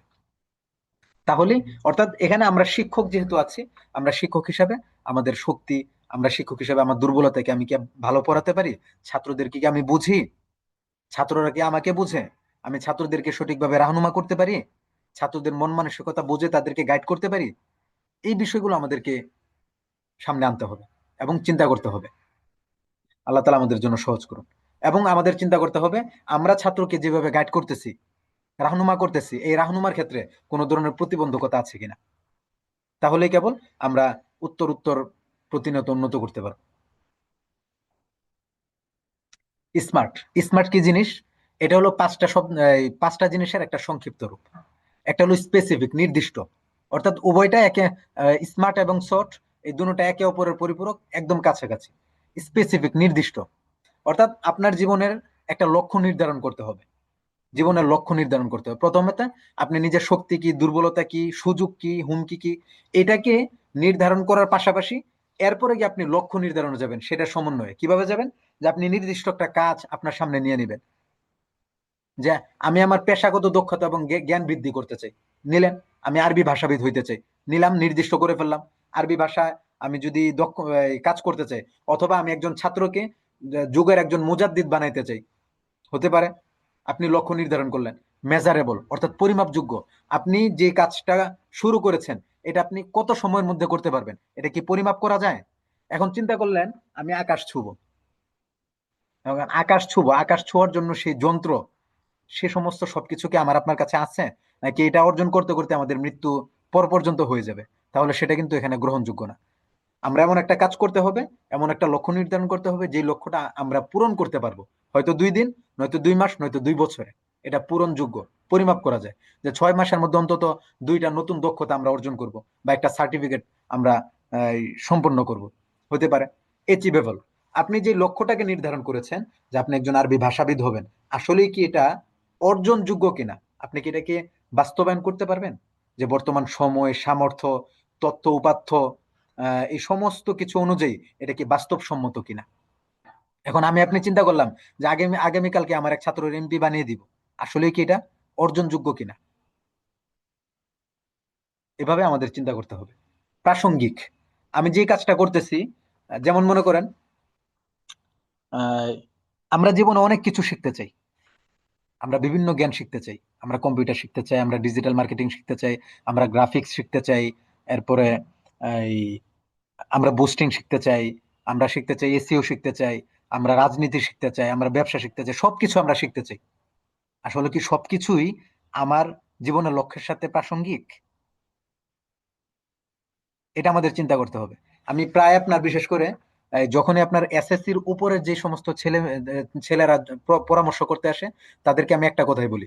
গত 2 দিন আগে সম্ভবত কাকে যেন বলছি, সম্ভবত আমাদের পরিচিত কোনো এক ভাই, কাজ এখনো কর্মজীবী। তো কথাটা বলেছি হলো যে এসএসসির পরে কখনোই খেলা করার সময় নেই। যে একটা সাবজেক্ট আমি নির্ধারণ করব, একটা সময় আমি পার করব, এটা খেলা করার কোনো সুযোগ নেই। বরং সেই যে সিদ্ধান্তটা নেব, ওই সিদ্ধান্তটাই হবে আমার মৃত্যু পর্যন্ত। মৃত্যু পরবর্তী আজন্ম যত এই সহস্র বছরের প্রজন্ম আসবে, তারা আমার এই কাজের উপর, এই চিন্তার উপর, এই প্রাসঙ্গিকতার উপরেই মূলত তাদের জীবনযাপন চলবে। এজন্য আমাদের চিন্তা করতে হবে প্রথমত লক্ষ্য নির্ধারণ করা। লক্ষ্য নির্ধারণ পরে, যেমন মনে করেন আমি আপনি শিক্ষক। এখন আমার আপনি শিক্ষক হিসেবে আমার কি এই মুহূর্তে এই এই মুহূর্তের জন্য আমার শিক্ষক প্রশিক্ষণ জরুরি, নাকি আমার ফেসবুক অ্যাডস মার্কেটিং জরুরি? এটা আমার চিন্তা করতে হবে। আমি যেহেতু কিতাব পড়াই, আমার জন্য কি এই মুহূর্তে ভিডিও এডিটিং জরুরি, নাকি আমার জন্য এসইও জরুরি? আমি একটা প্রতিষ্ঠান গড়ব, প্রতিষ্ঠান গড়ার জন্য সমস্ত কাজকে আমার একার করতে হবে। আমার ভিডিও এডিটিং শিখতে হবে, আমার আপনার ফেসবুক অ্যাডস মার্কেটিং শিখতে হবে, আমার গ্রাফিক্স ডিজাইন শিখতে হবে, আমার ওয়েব ডেভেলপিং শিখতে হবে, আমার আপনার এই এসইও শিখতে হবে। যত কাজ আছে জারো দেওয়া থেকে নিয়ে যা আছে সব আমার শিখতে হবে। সব কাজ কি আপনি একা করবেন? না। বরং আপনার দক্ষতাটা হওয়া উচিত যে আপনি ভালো একজন পরিচালক। বাকি কাজ সম্পর্কে আপনার জানা থাকা দরকার, যাতে কারো কাছ থেকে কাজ করেছেন বা করাবেন সে যেন ধোঁকা দিতে না পারে। এজন্য আপনার প্রত্যেকটা কাজ সম্পর্কে জানা থাকা জরুরি। প্রত্যেকটা বিষয় আপনার পরিপূর্ণ দক্ষতা থাকা জরুরি না। আপনি যেদিন চিন্তা করবেন সমস্ত কাজ আপনার করতে হবে, সেদিন আপনি প্রতিষ্ঠান ছেড়ে দিয়ে চাকরিতে বসে যেতে হবে। কারণ আপনার জন্য পরিচালনার দায়িত্ব না। পরিচালক যিনি, তিনি কখনো সব কাজ নিজের হাতে করার সুযোগ পাবেন না, এবং সুযোগ রাখেনও না। যদি নিজে নিজে করেন, তাহলে সেই কাজে কোনোদিন তিনি সফল হবেন না, আমি চ্যালেঞ্জ। এজন্য সব কাজ সম্পর্কে আমরা জানবো, বুঝবো, কিন্তু আমাদের প্রত্যেকের জায়গা থেকে আমাদের একটাই সিদ্ধান্ত থাকবে। মনে করেন আমরা এখন শিক্ষক। এখন আমি চিন্তা করি আমার যে ছাত্রটা এই পড়তেছে, তার আমি বালাগতেও দক্ষ বানিয়ে দিব, তার আমি তাফসিরও দক্ষ বানিয়ে দিব, তার আমি এই মানতেকেও দক্ষ বানিয়ে দিব, সবকিছুতে আমি দক্ষ বানিয়ে দিব। আসলে এটা কখনো পসিবল হয় না, সম্ভব হয় না। আপনি একটা বিষয়ে দক্ষ বানান, বাকিগুলোতে তাকে আপনি গাইড করেন। যদি সব বিষয়ে দক্ষ বানাতে চান, তাহলে হবে কি, আপনার ভিতরে একটা মারাত্মক লেভেলের এই টেনশন, চাপ কাজ করবে। আপনার মনে হবে এটার জন্য প্রশ্ন তৈরি করা দরকার, ওটার জন্য প্ল্যান তৈরি করা দরকার, অমুকটার জন্য প্ল্যান তৈরি করা দরকার। ভাই আপনি কোনটা রেখে কোনটার প্ল্যান তৈরি করবেন? ফলে দেখা যাবে আপনার জীবনও শেষ, ছাত্রর জীবনও শেষ। এজন্য আমাদের ছাত্রদেরকে বুঝতে হবে ছাত্রদের মতো করে। যার মাথায় যেটা সবচেয়ে বেশি ভালো ধরে, তাকে ওই বিষয়ে আপনি গাইড করে যান। একজন বালাগাত ভালো বুঝে, তাকে বালাগাতের এই জামানার মুজাদ্দিদ বানায় ফেলে। একজন নাহু ভালো বুঝে, নাহু তার মাথায় ধরে, এই নাহুর ক্ষেত্রে তাকে জামানার সবচেয়ে বড় গুন্ডা বানায় ফেলেন, সন্ত্রাস বানায় ফেলেন, যে তার চেয়ে বড় সন্ত্রাস আর কেউ নেই। একজন সরফ ভালো বুঝে, আপনি তাকে এই সরফের মানে ইমাম বানায় ফেলেন। এইভাবে যদি আমরা কাজ করতে পারি, বাস, সুন্দর। আমরা তখন রাজনীতি পড়া বুঝে এটাকে হারাম মনে করি, অথচ প্রতিটা ব্যক্তির জন্য রাজনীতি বোঝা আমার মতে আমি ফরজ মনে করি। কেন ফরজ মনে করি? আমি আপনি আজকে রাজনীতি বুঝি না বিদায় আমাদের পিছনে আঙ্গুল দিয়ে গোল খাওয়ায় সবাই চলে যেতেছে। বাংলাদেশের পরিস্থিতি আপনি নিজে চিন্তা বিবেচনা করতে পারেন। আজকে আমাদের রাজনৈতিক বিচক্ষণতা নাই বিদায় আজকে আমাদের সরকার মহলে কোনো দাম নেই। আমরা সরকারের কোনো রাজনীতি আমরা সহজে আজ করলেও সেটার কোনো প্রতিবাদ আমরা করতে পারি না। এজন্য রাজনৈতিক বিচক্ষণতা মোস্ট ইম্পর্টেন্ট। তাহলে আমাদের প্রাসঙ্গিক বিষয়গুলো, আমাদের জীবনের যে লক্ষ্য, এই লক্ষ্যের সাথে কি আদৌ আমরা যেই কাজটা করতেছি এটাকে আমাদের বিবেচনায় নিতে হবে। এরপর আমাদের সেই কাজে নামতে হবে। আর আমার কেন মনে চাইলো সেজন্য আমরা কাজটা করে ফেলবো, এটাতে এখন থেকে আমরা আর যাবো না। আমাদের এখানে অনেক আমাদের এখানে যারা আছেন প্রত্যেকেই বিভিন্ন এই কিতাব পড়ান, আমি দেখেছি অনেকেই লিখেছেন। আপনার জীবনের যে ভালো লাগাটা, সেটাকে আপনি সুন্দরভাবে নিয়ে সেটার উপর আরো বেশি দক্ষতা অর্জন করে ঘাটাঘাটি করে আপনি এই একটা ফোনের উপর দক্ষ হয়ে যান, এবং এটার উপর ছাত্রদেরকে আপনি এই পড়ানো শুরু করে দেন। ইনশাল্লাহ দেখবেন ওই মাদ্রাসা সহ গোটা পৃথিবী আপনার কাছ থেকে ওই ফোন নিতে আসবে। এটা আমি চ্যালেঞ্জ। যে ব্যক্তি আরবি ভাষা জানে, মানুষ জানে যে সে আরবি ভাষা জানে, তার কাছে হাজার মানুষ আসে আরবি ভাষা নেওয়ার জন্য। এটা আপনাদের চোখের সামনে। তো আমরাও ইনশাল্লাহ এইভাবে চেষ্টা করবো। টাইম বাউন্ড, সীমাবদ্ধতা, সময় সীমাবদ্ধ। যে আমরা যে লক্ষ্যটা অর্জন করতে চাই, এই লক্ষ্যটা আমরা কত দিনের মধ্যে করতে চাই। যদি চিন্তা করে আজীবন লাগিয়ে করব, তাহলে ভাই ওটা লক্ষ্য না। আমাদের অর্জন করতে হবে, যে আমি একটা লক্ষ্য নিলাম যে আমি এই কাজটা আমি সম্পাদন করব। কি কাজটা সম্পাদন করব? আমি একটা বই লিখবো। এই বইটা কয়দিন? আগামী 6 মাসের মধ্যে লিখবো। তাহলে কেবল সেই লক্ষ্যটা পরিপূর্ণ হওয়া সম্ভব, পূর্ণ হওয়া সম্ভব। এই বিষয়গুলো আমরা ভালো করে বুঝবো এবং আরো এটা গবেষণা করব। বুঝে আমরা আমাদের জীবনের লক্ষ্য নির্ধারণ করব। এবং এই বিষয়টা যদি আপনি বুঝেন, গোটা প্রজন্ম আপনার থেকে উপকৃত হবে। ছাত্ররা যখন আপনার কাছে পরামর্শ করতে আসবে, আপনার এই স্মার্ট এবং শর্ট যখন আপনার সামনে থাকবে, ওই ছাত্রকে আপনার গাইড করা সহজ হবে। প্রথমে আপনি তাকে এই মানে বিচার করবেন এবং তাকে জিজ্ঞেস করবেন তোমার জীবনের লক্ষ্য কি। যখন বিক্ষিপ্ততা থাকবে, তোমার তো জীবনের লক্ষ্যই নেই, তখন আপনি চিন্তা করবেন তার কোনটার মধ্যে ভালো আছে, সে যেটা বলতে চায় এই ব্যাপারে তার শক্তি কি আছে, সে কি সবচেয়ে ভালো পারে, এখানে তার দুর্বলতাটা কি আছে। সবকিছু খুঁজে একজন ব্যক্তিকে সঠিক গাইডলাইন করা অনেক বেশি জরুরি। আমরা জীবনে গাইডলাইন পাওয়ার জন্য পায়ে পর্যন্ত পড়েছি, কিন্তু গাইডলাইন পাইনি, সবাই নিজের স্বার্থের জন্য ব্যবহার করেছে। আমি চাই আমরা যারা এখানে আছি, আমরা কেউ পেটের দায়ে আমাদের কোনো ছাত্রকে আমরা ব্যবহার করব না, বরং দরদি মালির মতোই আমরা প্রত্যেককেই সামনে এগিয়ে নেওয়ার চেষ্টা করবো ইনশাল্লাহ। আল্লাহ তালা আমাদের সবাইকে তৌফিক দান করুন। ইলম সে পাহলে আদব হয়। আমরা আমাদের ছাত্রদেরকে আদব শিখাই না, এটা আমাদের অনেক বড় দুর্বলতা। একজন সফল শিক্ষকের ব্যক্তিগত গুণাবলী কি কি, এখানে সংক্ষিপ্ত আকারে দেওয়া আছে, একটু পরে আমরা আরো বিস্তারিত দেখব। একজন সফল শিক্ষকের সবচেয়ে বড় গুণাবলী হলো, ব্যক্তিগত গুণাবলী হলো, শিক্ষকের নিয়তের বিশুদ্ধতা থাকবে। শিক্ষক আমলের পাবন্দী হবে। শিক্ষক আত্মমর্যাদাশীল হবে, গায়রতহীন হবে না। ফেসবুকে যা মনে চায় তাই পোস্ট করলো, যা মনে চায় তাই কমেন্ট করলো, মনে চাইলেই উমুক এই মানে ব্যক্তিকে গালি দিল, উমুক ব্যক্তিকে এই অশালীন ভাষায় কথা বলা শুরু করলো, মনে যা চাইলো তাই করে ফেললো। আমি কারো নাম বলবো না, আপনারা জানেন কে কিভাবে আমাদের সমাজে বর্তমান মন্তব্য করে। আমার অবাক লাগে মাঝে মাঝে, একজন আলেম কিভাবে আরেকজন আলেমের বদনাম এইভাবে অবাধে সমাজের মধ্যে বলতে পারে। অথচ আশরাফ আলী থানভী রহমতুল্লাহ আলাইহ আল ইলমু ওয়াল উলামা এবং মাজালিসে হাকিমুল উম্মতের মধ্যে একটা কথা বলেছেন, যে এই আম জনতার সম্মুখে একজন আলেম যদি জিনাকারীও হয়, তার বদনাম না বলা সবচেয়ে বেশি উত্তম। কেন? আম জনতার ইসলামের আশ্রয়স্থলই হলো একমাত্র উলামায়ে কেরাম। আর যখন উলামায়ে কেরামের বদনাম আম জনতার মাঝে যাবে, ওই আম জনতা কোশ্চিন কালেও সেই আলেম থেকে কোনোদিন ইসলাম নিতে যাবে না। আজকে দেখেন, আমার থেকে কয়জন ইসলাম নিচ্ছে, আপনার থেকে কয়জন ইসলাম নিচ্ছে। রাস্তায় গেলে তো পারে না শুধু থুতু দিয়ে আমাদেরকে সরায় দিতে। এটা কেন হয়েছে? আমরা গায়রতহীন হয়ে গেছি, গায়রতহীন আলেম হয়ে গেছি। আল্লাহ তালা আমাদেরকে গায়রত দান করুন। আত্মমর্যাদাশীল হওয়া, আমলের পাবন্দিতা, শুরুতে বলেছে যে আমাদের আমলের বর্তমান পরিবেশ পরিস্থিতি কি। আমাদের নামাজে কাজা হয়ে যায়, তাহাজ্জুদ পড়বো কোথা থেকে? আমরা ছাত্রদের জন্য দোয়া করি না। অথচ প্রতিনিয়ত আমাদের দরকার, প্রতি ক্লাসের পরে দরকার, যে প্রত্যেকটা ছাত্রের জন্য বিচক্ষণতার জন্য, দূরদর্শিতার জন্য, দক্ষ হয়ে ওঠার জন্য, তার সমস্ত প্রতিবন্ধকতা দূর করে একজন জামানের ব্যক্তিত্ব হিসেবে যেন আল্লাহ তালা তাকে গঠন করে দেন, সে দোয়া করা আমাদের কর্তব্য। না ছাত্ররা আমাদের জন্য দোয়া করে, আর না আমরা ছাত্রদের জন্য দোয়া করি। আল্লাহ আমাদেরকে এ সমস্ত বিষয়ে সহজ করে দিন। মেহনতি এবং কর্মঠ হওয়া, এখানে আমাদের অনেক বেশি অলসতা আসে। আমরা মেহনতি, কর্মঠ অনেক বেশি, ঠিক আছে, কিন্তু অনেক সময় প্রতিবন্ধকতা আসে। আমরা মেহনত করতে চাইলে পাশের মানুষটা আমাদেরকে মেহনত করতে দেয় না, আমাদের কর্মঠ হইতে দেয় না, আমাদেরকে 2 দিনের মধ্যে নোটিশে আমাদেরকে বের করে দিতে হয়। তো এই জন্য আমরা চেষ্টা করব, আমরা ছাত্রদের পিছনে প্রচন্ড মেহনত করব। তার আদব আখলাক, তাহজিব তামাদ্দুন, তার ইলম, তার ব্যক্তিত্ব, সর্বক্ষেত্রে যেন আমরা একজন যোগ্য ব্যক্তি বানিয়ে দিতে পারি। যেটা আমি শুরুতেই বলেছিলাম, যে একজন শিক্ষক ছাত্রদেরকে গঠন করে ছাত্রের নিজের ব্যক্তিত্বের উপকারের জন্য, সমাজের উপকারের জন্য, দিনের উপকারের জন্য, এই 3 সমন্বয়কে সামনে রেখে আমরা মেহনত করব, আমরা কর্মঠ হব ইনশাল্লাহ। সাহসী এবং বিনয়ী হওয়া, আমাদের অবশ্যই, যেহেতু আমাদেরকে ছাত্ররা অনুসরণ করে, আমরা মুক্তাদা, সেই হিসাবে আমাদের অবশ্যই সাহসী হতে হবে, বিনয়ী হতে হবে। জুহুদ এবং কানাআত থাকা, আমাদের অল্পে তুষ্ট থাকা। জুহুদ অর্থাৎ ওই আমলের পাবন্দিতার মধ্যে জুহুদ চলে আসে। অন্যের গীবত বলা, এটা সামনে আমাদের আরো আসবে বিস্তারিত, আমি সামনে চলে যাচ্ছি। তাজকিয়া নফস, আমাদের নিজেদেরকে সব সময় পরিশুদ্ধ করার চেষ্টা করতে হবে। আমরা কোনো আল্লাহওয়ালা ব্যক্তির হাতে হাত দিয়ে নিজেকে সবসময় অহংকার মুক্ত রাখা, হিংসা মুক্ত রাখা এবং আমলের পাবন্দিতা রাখা জরুরি। তাহলে কেবল আমরা একজন সঠিক ব্যক্তি সমাজের মধ্যে উপহার দিতে পারবো। বিষয়ভিত্তিক জ্ঞানের গভীরতা, যে বিষয়ভিত্তিক আপনার জ্ঞানের গভীরতা থাকবে, দক্ষতা একটার মধ্যে থাকবে। আজকে আমরা যেই সাবজেক্ট পড়াই, ওই সাবজেক্টের উপরে আমরা 2-3টা কিতাব পড়তে চাই না। যে সাবজেক্ট পড়াই, এটার উপরে 2-3টা কিতাব আমরা মোতালা করতে চাই না।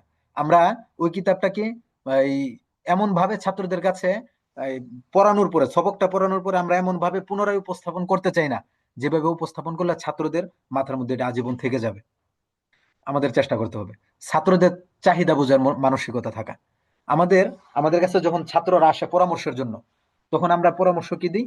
আমি যেটা বুঝেছি এটা ছাত্রের উপর চাপিয়ে দিই। আমি যদি আরবি ভাষাবিদ হই, আমি ছাত্রকে বলি তুমি আরবি ভাষাবিদ হও। আমি যদি মুহাদ্দিস হই, আমি বলি তুমি মুহাদ্দিস হও। আমি আদিব হইলে তাকেও বলে আদিব হও। আমি ব্যবসায়ী হইলে তাকে বলি ব্যবসায়ী হও। আমি যেটা তাকে সেটাই বানাই। এটা কি আসলে উচিত? না। বরং ছাত্র যখন আমার আপনার কাছে আসবে, তখন প্রথমে আমরা ছাত্রকে দেখবো, বুঝবো সে কোনটাতে পড়ুক, সে কোনটাতে দক্ষ। এরপর তাকে আমি সেই হিসাবে পরামর্শ দিব। আমি আমি কেন একটা বিষয়ে দক্ষ, বা একটা জিনিস আমি জানি আমার ভালো লাগে এই বিষয়টা, সেটাতেই তাকে দক্ষ বানাইতে হবে, এটা ফরজ না।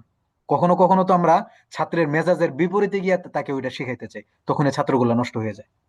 এজন্য আমরা এটা চেষ্টা করবো যে ছাত্রদের মন মানসিকতা সবসময় বোঝা। যে ছাত্র আসুক না কেন ক্লাসে, মনোযোগী না হইলেও কেন মনোযোগী না ইত্যাদি, এই বিষয়গুলো যেন আমরা ভালোভাবে বুঝতে পারি। এটা আল্লাহ তালা আমাদের জন্য সহজ করে। ছাত্রদের কল্যাণকামী হওয়া, এটা অনেক বেশি জরুরি। আজকে আমরা ছাত্রদেরকে ছুটি দিয়ে দিই।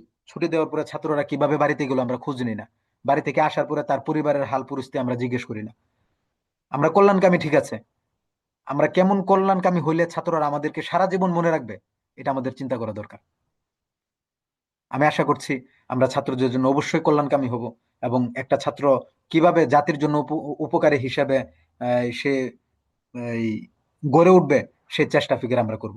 ছাত্রদের দিয়ে কোনো খেদমত না নেওয়ার চেষ্টা করা, এটা একজন সফল শিক্ষকের অনেক গুরুত্বপূর্ণ একটা গুণাবলী। আমরা প্রায়ই চেষ্টা করি যে কাপড়গুলো ধুয়ে দিতে, এটা সেটা ইত্যাদি অনেক কিছু। এটা ছাত্ররা ওই খেদমতে খোদা মিলে একটা কথা আমরা বলে থাকি, এবং উস্তাদের খেদমতের ফলেই ইলমের গভীরতা সেটা বলি। হ্যাঁ, ছাত্ররা নিজে থেকে যেটা করে দিবে কোনো সমস্যা নেই, তারপরেও চেষ্টা করা যতটুকু না নিয়ে থাকা যায়। ছাত্ররা খেদমত করবেই। আমি আপনি যখন আল্লাহর সাথে সম্পর্ক করে ফেলবো, আমরা আমলের পাবন্দিতে হব। মৌমাছির মতো ছাত্ররা আইসা আমার আপনার কাপড় ধুয়ে দিবে। আপনি একদিন কাপড় নিয়ে, আমি আপনি একদিন কাপড় নিয়ে কলপাড়া যাই, দেখেন কোনো ছাত্র বসে থাকে কিনা। কিন্তু আমরা করি কি, অধিকাংশ শিক্ষক বর্তমান সময়ে যারা বের হই, আমরা এই সবার আগে এই মুখে দিকে আসো তো, কাপড়গুলো ধুয়ে নিয়ে আসো। কারণ আসলে কি সেই ছাত্রটা আমার কাপড় ধোয়ার জন্য মানসিকভাবে তৈরি কিনা, এটা কিন্তু আমরা চিন্তা করার সুযোগ পাই না, চিন্তা করিও না। এই ধরনের আরো বিভিন্ন রকমের খেদমত আছে। তো এই জন্য আমরা এটা চেষ্টা করবো ইনশাল্লাহ, যেন এই ব্যাপারে আমরা সতর্ক থাকতে পারি। সহকর্মীদের সাথে সদাচরণ করা, প্রতিদ্বন্দ্বী না হওয়া, আমাদের মধ্যে এটা আরো বেশি এই, বড় খারাপ প্রভাব। আমরা অল্পতেই দলাদলি শুরু করে দেয় ছাত্র নিয়ে অন্যের বিরুদ্ধে। আমার আমাদের কোনো সহকর্মী যদি আমাকে একটা কোনো বিষয়ে উপদেশ দেন, আমাদের গায়ের মধ্যে লেগে যায়। হ্যাঁ, তুমি নুরানি শিক্ষক, আমার উপদেশ দিতে পারো? তুমি হিফজ বিভাগের শিক্ষক, তুমি আমার এটার উপদেশ দিতে পারো? তুমি এটা যোগ্যতা রাখো? আমরা কিন্তু এইভাবে মাপার চেষ্টা করি। আমরা চেষ্টা করব এই, যে যাই কিছু বলুক আমার আপনার কমতি থাকলে সেটা শুধরে নিব, এবং প্রত্যেকের সাথে আমাকে কষ্ট দিক যাই করুক, আমরা সর্বোত্তম আখলাকের অধিকারী হয়ে সেখানে যাব। যেহেতু আমরা শিক্ষক, ওয়ারাসাতুল আম্বিয়া, অবশ্যই আমরা এ ব্যাপারে সর্বোত্তম এই, সর্বোচ্চ চেষ্টা করব, যেন আল্লাহ রাসূলের সর্বোত্তম উত্তরাধিকার হিসেবে যেন আমরা সমাজে বাঁচতে পারি, এবং এই আমানত যেন সর্বোত্তম উত্তরাধিকার হিসেবেই অন্যের কাছে আমরা পৌঁছে দিতে পারি। আচ্ছা, আমার কথাগুলো আপনারা বুঝতে পারতেছেন কিনা আমাকে একটু মেহেরবানি করে জানাবেন। অগুছালো কথা হচ্ছে, সব কথা তেমন গুছিয়েও বলতে পারতেছি না। তারপর আমি বুঝাতে পারছি কিনা একটু কষ্ট করে জানাবেন, একটু মেসেজ লিখবেন। জি। তাহলে সফল শিক্ষকের গুণাবলীর মধ্যে আর কি কি আছে, অর্থাৎ কামিয়াব উস্তাদের খুবিয়া, ইলমের অগাধ মুতাআলা, ক্লাসে যাওয়ার পূর্বে সবকের পূর্ণ প্রস্তুতি। এটা আমরা মুতালার মধ্যে আরো ভালোভাবে দেখব।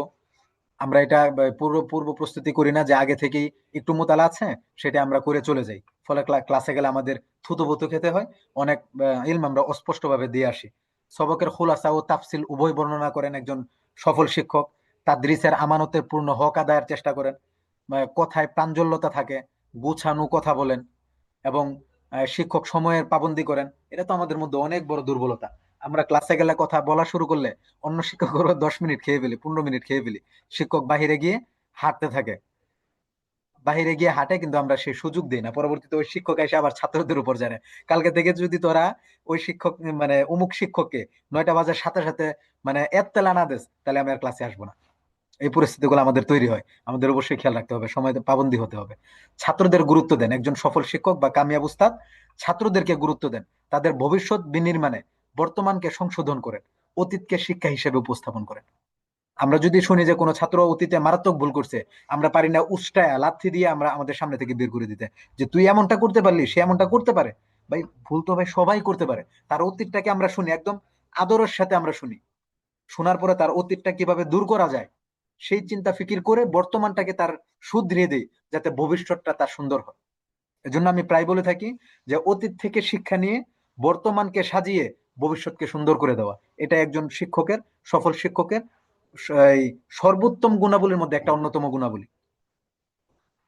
সবকের তাকরির ছাত্রদের জেহান অনুযায়ী করেন, ছাত্র কিভাবে বুঝবে বা বুঝতে চায় সেটার চিন্তা করেন। আমরা মুতালার ক্লাসে আরো ভালো করে এটা বুঝবো। সক্ষমতা বুঝে সবক প্রদান করেন। আমরা যখন সবক দেওয়া শুরু করি 2 পৃষ্ঠা 3 পৃষ্ঠা ভালো লাগতেছে বলা শুরু করেছি, অথচ আদৌ ছাত্ররা এটা পারবে কিনা আমরা চিন্তা করি না। চেষ্টা করতে হবে। সবককে আকর্ষণীয় সহজলভ্য করে উপস্থাপন করেন একজন সফল শিক্ষক। প্রতিটি ছাত্রকে সমানভাবে ইনফেরাদি সময় দেওয়ার চেষ্টা করেন, অর্থাৎ প্রত্যেক ছাত্রই তার কাছে সমান। এজন্য প্রতিজন ছাত্র বুঝলো কিনা এটা বোঝার চেষ্টা করেন, না বুঝলে প্রত্যেকে ইনফেরাদি ভাবে সময় দেওয়ার চেষ্টা করেন। শিখন কৌশলে সর্বদা বিভিন্ন পদ্ধতি ব্যবহার করেন, যে সারা জীবন এক পদ্ধতিতে পড়ে আসছি, আমাদের 10 বছর পরে সেই একই পদ্ধতি, না, এটা না। একজন সফল শিক্ষক গতকালকে যে পদ্ধতিতে পড়িয়েছেন আজকে কখনোই সেই পদ্ধতি অবলম্বন করবেন না, বরং ওটার সাথে সামান্য হইলেও নতুন কোনো পদ্ধতি সংযোজন করবেন। প্রকৃত সফল শিক্ষক তিনি। যদি একই ধাঁচের যদি আমি পড়িয়ে থাকি সারা জনম, তাহলে আসলে আমি সফল শিক্ষক না। ইনশাল্লাহ এখন থেকে আমাদের প্রতিদিনের শিক্ষা কৌশলে আমাদের নতুন কিছু সংযোজন হবে, আশা করছি ইনশাল্লাহ।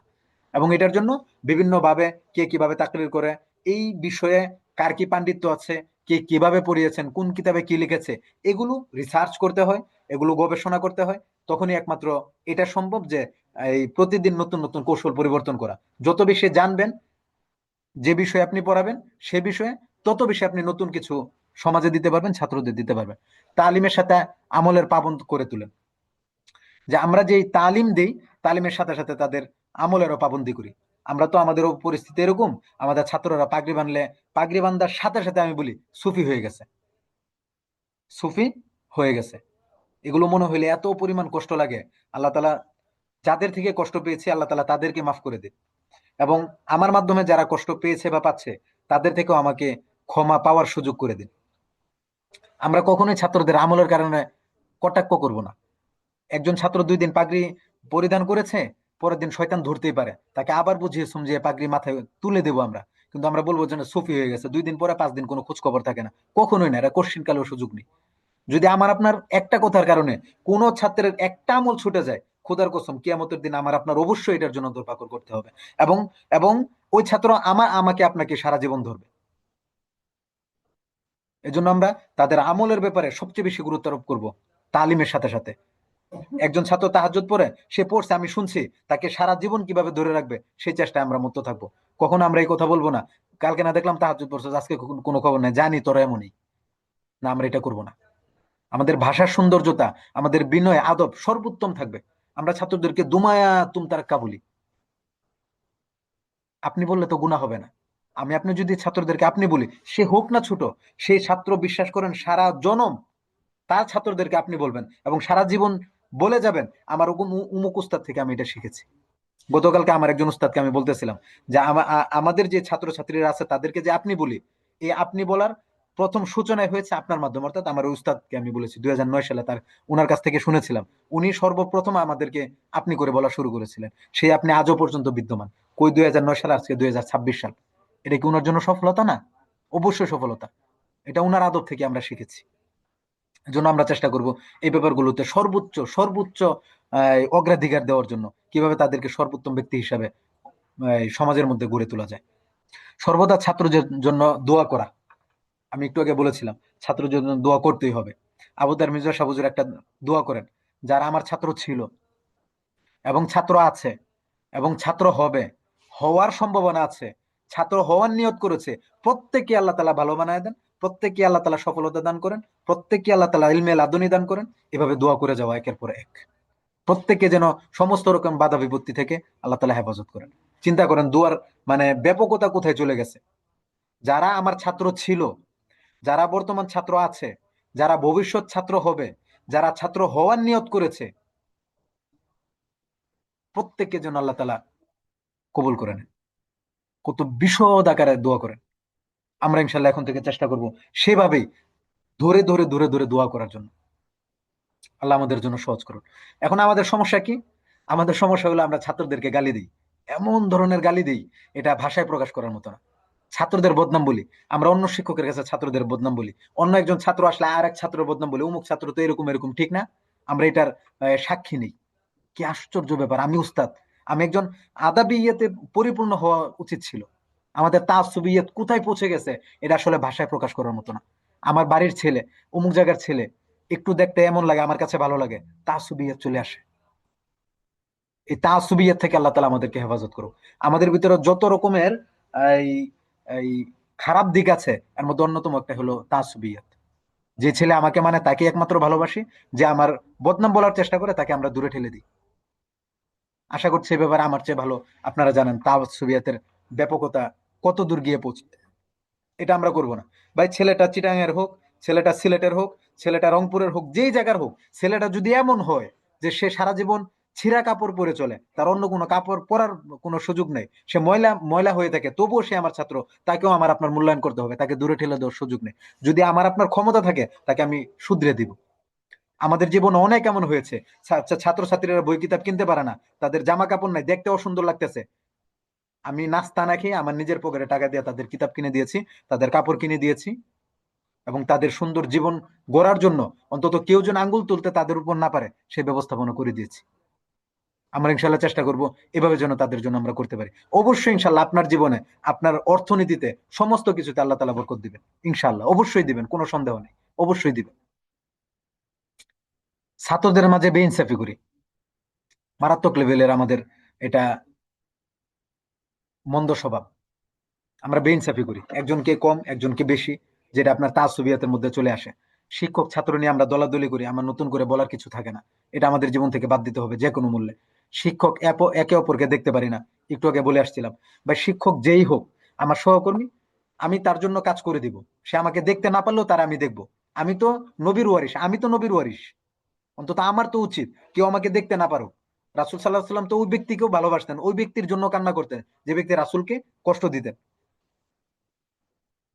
একটা ঘটনা তো এমন শুনেছি এবং জেনেছি যে এক লোক রাসূল সাল্লাল্লাহু আলাইহি সাল্লামের জন্য রাস্তায় কাঁটা বিছিয়ে দিতেন। একদিন দেখে নাই দেখে রাসূল সাল্লাল্লাহু আলাইহি সাল্লাম অস্থির হয়ে গেছে, ওই ব্যক্তি কোথায় গেল, আমার রাস্তায় কাঁটা বিছাইলো না আজকে। চিন্তা করা যায় রাসূল সাল্লাল্লাহু আলাইহি সাল্লামের হুসনে খুলুক কোথায় গিয়েছিল। ইন্নাকা লা আলা খুলুকিন আযীম। আমরা কি সেই নবীর ওয়ারিস, সেই নবীর যেই উত্তরাধিকার আছে সেটার ধারক বাহক? চিন্তা করলে আমাদের নিজেদের মাথা নুয়ে যাওয়ার অবস্থা। আল্লাহ আমাদের জন্য সহজ করুন। দর্স তাদরিসে অলসতা, মুতালা না করা। আমরা মুতালার মধ্যে আরো বিস্তর এটা দেখবো, আমাদের অনেক বড় এটা দুর্বলতা। মোবাইল দেখতে দেখতে দেখতে আমাদের জীবন শেষ হয়ে যায়, মুতালা করার ফুরসত পাই না। ক্লাসে যাওয়ার আগে এক নজর কোনো মতো বাংলা অনুবাদটা দেখে চলে যাই, কখনো নোট নিয়েই ক্লাসে চলে যাই। আল্লাহ আমাদের জন্য সহজ করুন, এগুলো থেকে আমাদেরকে বিরত থাকার তৌফিক দান করুন। মোতালার ক্লাসে এটা আমাদের সবিস্তার আলোচনা হবে। ছাত্রদেরকে প্রশ্ন করার সুযোগ দেই না। সামান্য প্রশ্ন করলে দুই কথা বললে তিন কথা আমরা নিজেদেরকে বলে দিই। আমাদের ছাত্রদেরকে সুন্দরভাবে প্রশ্ন করার সুযোগ দিতে হবে। কোনো অভিযোগ শুনে বিনা তাহকিকে বিচার বিশ্বাস মন্দ বলা, তিরস্কার করা, মুখ ঘুরিয়ে নেওয়া। আমরা গতকালের ক্লাসে আমরা এটা বলেছিলাম যে আমরা কারো ব্যাপারে অভিযোগ শোনার পর এটা কোনো রকম কোনো তাহকিক করি না। আমি আমার ব্যক্তি জীবনের ঘটনা আপনাদেরকে শুনিয়েছিলাম। তাহকিক আমাদেরকে করতেই হবে। ছেলে দুষ করছে তবুও তাহকিক করব, তবুও তাহকিক করবো। আমি নিশ্চিত দেখছি করছে, তবুও তাহকিক করবো সে কি আসলে ইচ্ছা করে করেছে না কি জন্য করেছে। আমি এটাই করি, যে একজন ব্যক্তি আমি নিশ্চিত দেখছি দোষ করেছে, অর্থাৎ মনে করেন আমার ব্যক্তিগত জীবনের ক্ষেত্রেই হয় যে আমি নিশ্চিত দেখছি একটা ছাত্র, আমি 2018 সালে তাইসিরে জিম্মাদার ছিলাম, আমার ব্যাপারে ছাত্ররা বিচার দিচ্ছে, আমি নিশ্চিত দেখছি, তবুও তাদেরকে ডেকে এনে আমি জানার চেষ্টা করেছি আসলে তারা ইচ্ছা করে করেছে, কারো প্রলোভনে করেছে, না কোন কারণে করেছে, বিচারটা কি কারণে দিয়েছে, সেটা বুঝে তাদের উপর থেকে আমি নিজের অভিযোগ তুলে নেওয়ার চেষ্টা করেছি। আপনি করেন না, বিশ্বাস করেন, আমি কসম দিয়ে বলি, আপনার চেয়ে উত্তম শিক্ষক সারা পৃথিবী খুঁজে কোথাও পাবে না, ইনশাল্লাহ পাবে না। আমরা একটু নিজেকে পরিবর্তন করতে পারলেই হয়। আমাদের দরকার এখন এমন শিক্ষক হওয়ার দরকার, আল মুআল্লিমু হুয়া মিরআতুল উম্মাহ। উম্মতের আয়না এমনি এমনি চলে আসবে না। যে আয়নার মধ্যে যদি অপরিচ্ছন্ন কিছু দেখা যায়, তিনি উম্মতের প্রকৃত আয়না হবেন না, তিনি হবেন উম্মতরে গুমরা পথে ঠেলে দেওয়ার আয়না। আল্লাহ আমাদের জন্য সহজ করুন, এবং সমস্ত যত ভালো গুণ আছে সমস্ত কিছু আমাদের ভিতরে দিয়ে দিন, এবং যত মন্দ গুণ আছে এগুলোকে আমাদের জীবন থেকে বিদায় করে দিন। দুর্বল ছাত্রদের প্রতি মনোযোগী হই না। একজন ছাত্র পড়া পারে না, একদিন, 2 দিন, 3 দিন দেখে পড়ে, আর আমি তার প্রতি কোনো মনোযোগ রাখি না। এটা আমাদের থেকে বিদায় দিতে হবে। আমি সারা জীবন চেষ্টা করেছি আমার সবচেয়ে বড় দুর্বল ছাত্র যেটা, সেটাকে নিয়ে আমি চ্যালেঞ্জ করতে, আমি করেছি। আমি যখন 2018-তে তাইসিরের জিম্মাদার, হয়তো এই ভিডিও যদি পরবর্তীতে আমার সেই মাদ্রাসার মোতায়েম সাহেব দেখেন বা ছাত্ররা দেখেন, এটা সাক্ষ্য তারা দিবেন যে এই ক্লাসের ব্যাপারে সবচেয়ে বেশি অভিযোগ ছিল পোলাপান পড়ে না। বেফাকের পরীক্ষা, ছাত্রদেরকে বাছাই করা শুরু করেছে যে বেফাকে কে পরীক্ষা দিবে না দিবে। আমি এটা শুনে পুরো আশ্চর্য হয়ে গেছি যে আমার মাদ্রাসার ছাত্র, আমাদের ক্লাসের ছাত্র, আমাদের জেহানে কিভাবে আসে যে ছাত্রদেরকে আমরা বছরের শুরুতে বাছাই করব কে কিভাবে পরীক্ষা দিবে না দিবে, কে বেফাকে যাবে না যাবে। একটা বছর বিশ্বাস করা যায়, একটা বছর 1000 বছরের সমান। একটা বছর সবচেয়ে গবের একটা ছাত্র পিছনে যদি মেহনত করা যায়, ওই ছাত্র স্ট্যান্ড করতে বাধ্য। আমি চ্যালেঞ্জ করে বললাম স্ট্যান্ড করতে বাধ্য। শুধুমাত্র প্রয়োজন আমার তাকে তার মতো করে গড়ে নেওয়া, আর কিচ্ছু না। তাকে বোঝাটা আমার দরকার, তাকে বোঝাটা আমার দরকার। যদি আমি তাকে বুঝতে পারি, তাকে তার মতো গঠন করলে পৃথিবীর সেরা ছাত্র হিসেবে তার আমি উপহার দিতে পারবো। এবং আমি সেখানে চ্যালেঞ্জও করেছিলাম, একটা ছাত্র ব্যাপক পরীক্ষা না দিয়ে থাকবে না। আমি আমার চ্যালেঞ্জ রক্ষা করেছি। তারা অবাক হয়েছিল কিভাবে সম্ভব। আমি বলছি এইভাবেই সম্ভব। 3 মাস পরে মাদ্রাসায় পরীক্ষা দেওয়া হয়েছি, প্রত্যেকেই মানে ফার্স্ট ক্লাস পাস হয়ে পরীক্ষার মধ্যে নাম্বার পেয়েছে।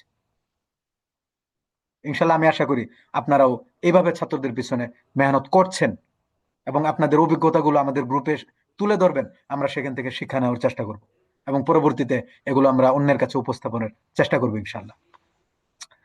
দুর্বল ছাত্রদের প্রতি মনোযোগী হই না, ছাত্রদের যোগ্য রাহবার হিসেবে গড়তে আগ্রহী না। মুরব্বী হওয়ার জামানা তো বহু আগ থেকে চলে গেছে। আমাদের এখানে অনেক প্রিয় উলামায়ে কেরাম আছেন যারা আমার উস্তাদ তুল্য। উনারা অনেক প্রবীণ মানুষ। আমি জানি, আমি নিশ্চিত ভাবে জানি, উনারা এখানে নাম বলবেন না, কিন্তু আমি জানি। তো একটা সময় ছিল দারুল উলুম দেওবন্দের নীতি যে দাওরা পড়ার পরে 1 বছর কোনো বুজুর্গের মাথা হাতে ইসলাহের জন্য থাকতে হবে। মুরব্বির একটা প্রচলন ছিল। বর্তমান তো মুরব্বির কথা বললে আমাদের ছাত্রদের গায়ে জ্বর উঠে যায়, মারাত্মক লেভেলের জ্বর উঠে যায়। কেন জ্বর উঠে যায়? মুরব্বির কথা মানার সময় নাই তো আমাদের। আমরা তো ছাত্রদেরকে যে একজন মুরব্বী দরকার তার জীবনের গাইডের জন্য, এটাই তো আমরা বোঝানোর চেষ্টা করি না। এজন্য আমি চাইবো যে আমাদের এখানে যতজন মানুষ যুক্ত আছি, প্রত্যেকেই এক একজন মুরব্বী হয়ে যাবো আজকে থেকে। প্রতিটা ছাত্রকে কিভাবে গাইড করলে সে উন্নত হবে সে চেষ্টায় আমরা মত্ত হব। ইনশাল্লাহ এই ব্যাপারে যত ধরনের সহযোগিতা দরকার আমি আমার পক্ষ থেকে সর্বোচ্চ সহযোগিতা আমি করব। আপনারা মানে জীবনের যে কোনো সময়, যে কোনো মুহূর্তে, রাত হোক বা দিন হোক, এই জাতিকে একটা উত্তম জাতি হিসেবে উপহার দেওয়ার জন্য যে কোনো রকমের সহযোগিতা সাপোর্ট আমার কাছে চাবেন, আমি ইনশাল্লাহ এক পায়ে খাড়া। সেটা রাতের যে কয়টাই হোক, আপনারা আমার ফোন দিলে, মেসেজ করলে সেটা রিপ্লাই আমি করবো আমার জীবনের সর্বোচ্চটুকু দিয়ে ইনশাল্লাহ। নিজেদের দক্ষতা অর্জনে যত্নশীল হই না। অবশ্যই আমাদের নিজেদের দক্ষতা অর্জন যত্নশীল অবশ্যই হতে হবে। আমরা যে কাজ করছি এটাকে আরো কিভাবে গতিশীল করা যায়। আজকে আমাদের শিক্ষা ব্যবস্থাপনার কি বেহাল দশা, কি বেহাল দশা, আশ্চর্য লাগে। আমরা সনদের জন্য কত কিছুই না করতেছি, অথচ আমরা নিজেরা সনদ একটা বানিয়ে ফেলি, অসুবিধা কি? আমাদের কমি মাদ্রাসা যারা মানে এই মাথাওয়ালারা আছেন, তারা কি এখনো চাইলে পারেন না যে বাহিরে পড়াশোনার জন্য আমাদের সুযোগ সুবিধা তৈরি করে দিতে? পারেন, কিন্তু করবেন না। ওই যে দরদ নাই এজন্য। এগুলো বললে ভিতরে প্রচন্ড রকমের আক্ষেপ আর দুঃখে বুকটা ভারী হয়ে যায়। তারা চাইলেই পারেন, কিন্তু তারা করবেন না। যদি এই জাতি উন্নতি হয়ে যায় তাদের তো ক্ষতি হয়ে যাবে। তাদের তাদের যে পদ, এই পদও চলে যেতে পারে। এজন্য তারা এটা করবেন না। এজন্য আমাদের এখানে যারা আমরা আছি, আলহামদুলিল্লাহ, আমার প্রিয় কিছু এই উস্তাজ আছেন, প্রিয় কিছু এই এই শিক্ষক আছেন, যারা এখনো পর্যন্ত অব্যাহতভাবে এই কাজগুলো অব্যাহত রেখেছেন। তাদের থেকে আমরা শিখছি এবং শিখে যাচ্ছি। আল্লাহ তালা ওনাদেরকে সিহাত আফিয়ার সাথে নেক হায়াত দারাজ করুন। বিষয়ভিত্তিক কিংবা দর্শের মোতালায় বিভিন্ন কিতাব ঘাটাঘাটি করি না। একটু আগে আমি বলেছিলাম মোতালার ক্লাসে, আমাদের 8 নম্বর ক্লাসে আরো ভালো যাবে। মোবাইলে আসক্তি, আমরা জানি প্রত্যেকের ব্যক্তিগত জীবনে কি ধরনের মোবাইলের আসক্তি। আমাদের সমস্যা কিন্তু এগুলা। জীবন গোছাতে কার্যকরী পদক্ষেপ গ্রহণ করি না। এই যে আজকের যে ক্লাসগুলো আমরা করছি, এগুলো থেকে আজকে থেকেই আমরা মানে প্রাণপণ প্রতিজ্ঞা নিয়ে বের হব যে আজকের পর থেকে আমরা কার্যকরী পদক্ষেপ ছাড়া একটা থুতুও ফেলবো না। আমরা যদি একটা থুতু ফেলি সেটাও চিন্তা করে ফেলাবো যে এই থুতু আমার ফালানোর পরে আমার কোনো উপকার আছে কিনা, নাকি মাটির কোনো উপকার আছে কিনা। কার্যকরী পদক্ষেপ নিয়ে নিয়ে আমরা কাজ করি, ইনশাল্লাহ আমার আপনার মাধ্যমে অনেক বড় বড় খেদমত হবে ইনশাল্লাহ।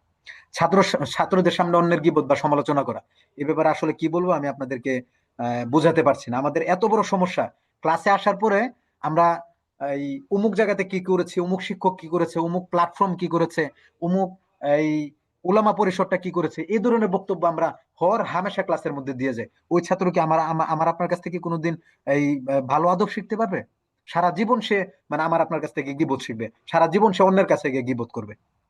আমাদের উচিত আমাদের জবানকে সংযত করা। ক্লাসের মধ্যে কিংবা যখনই হোক সমালোচনা আমরা করব, যে সমালোচনায় কোনো খারাপ প্রভাব পড়বে না, শিক্ষণীয় সমালোচনা করব। আমার নিজের কেন পছন্দ হইল না, এটা আমি কখনো অন্যের কাছে বর্ণনা করব না। আল্লাহ তালা আমাদের জীবনের জন্য সহজ করুন।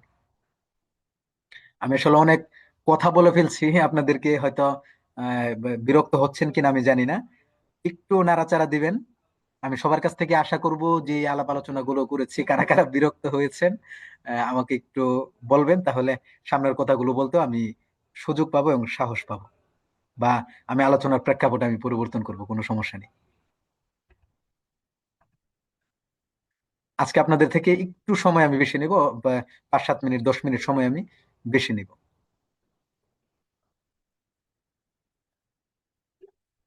আচ্ছা, মোটামুটি সফল শিক্ষকের যে গুণাবলী আমরা তো জেনেই ফেলেছি, বুঝেই ফেলেছি, এখানে আর নতুন করে কোনো কোনো কিছু বলার নেই।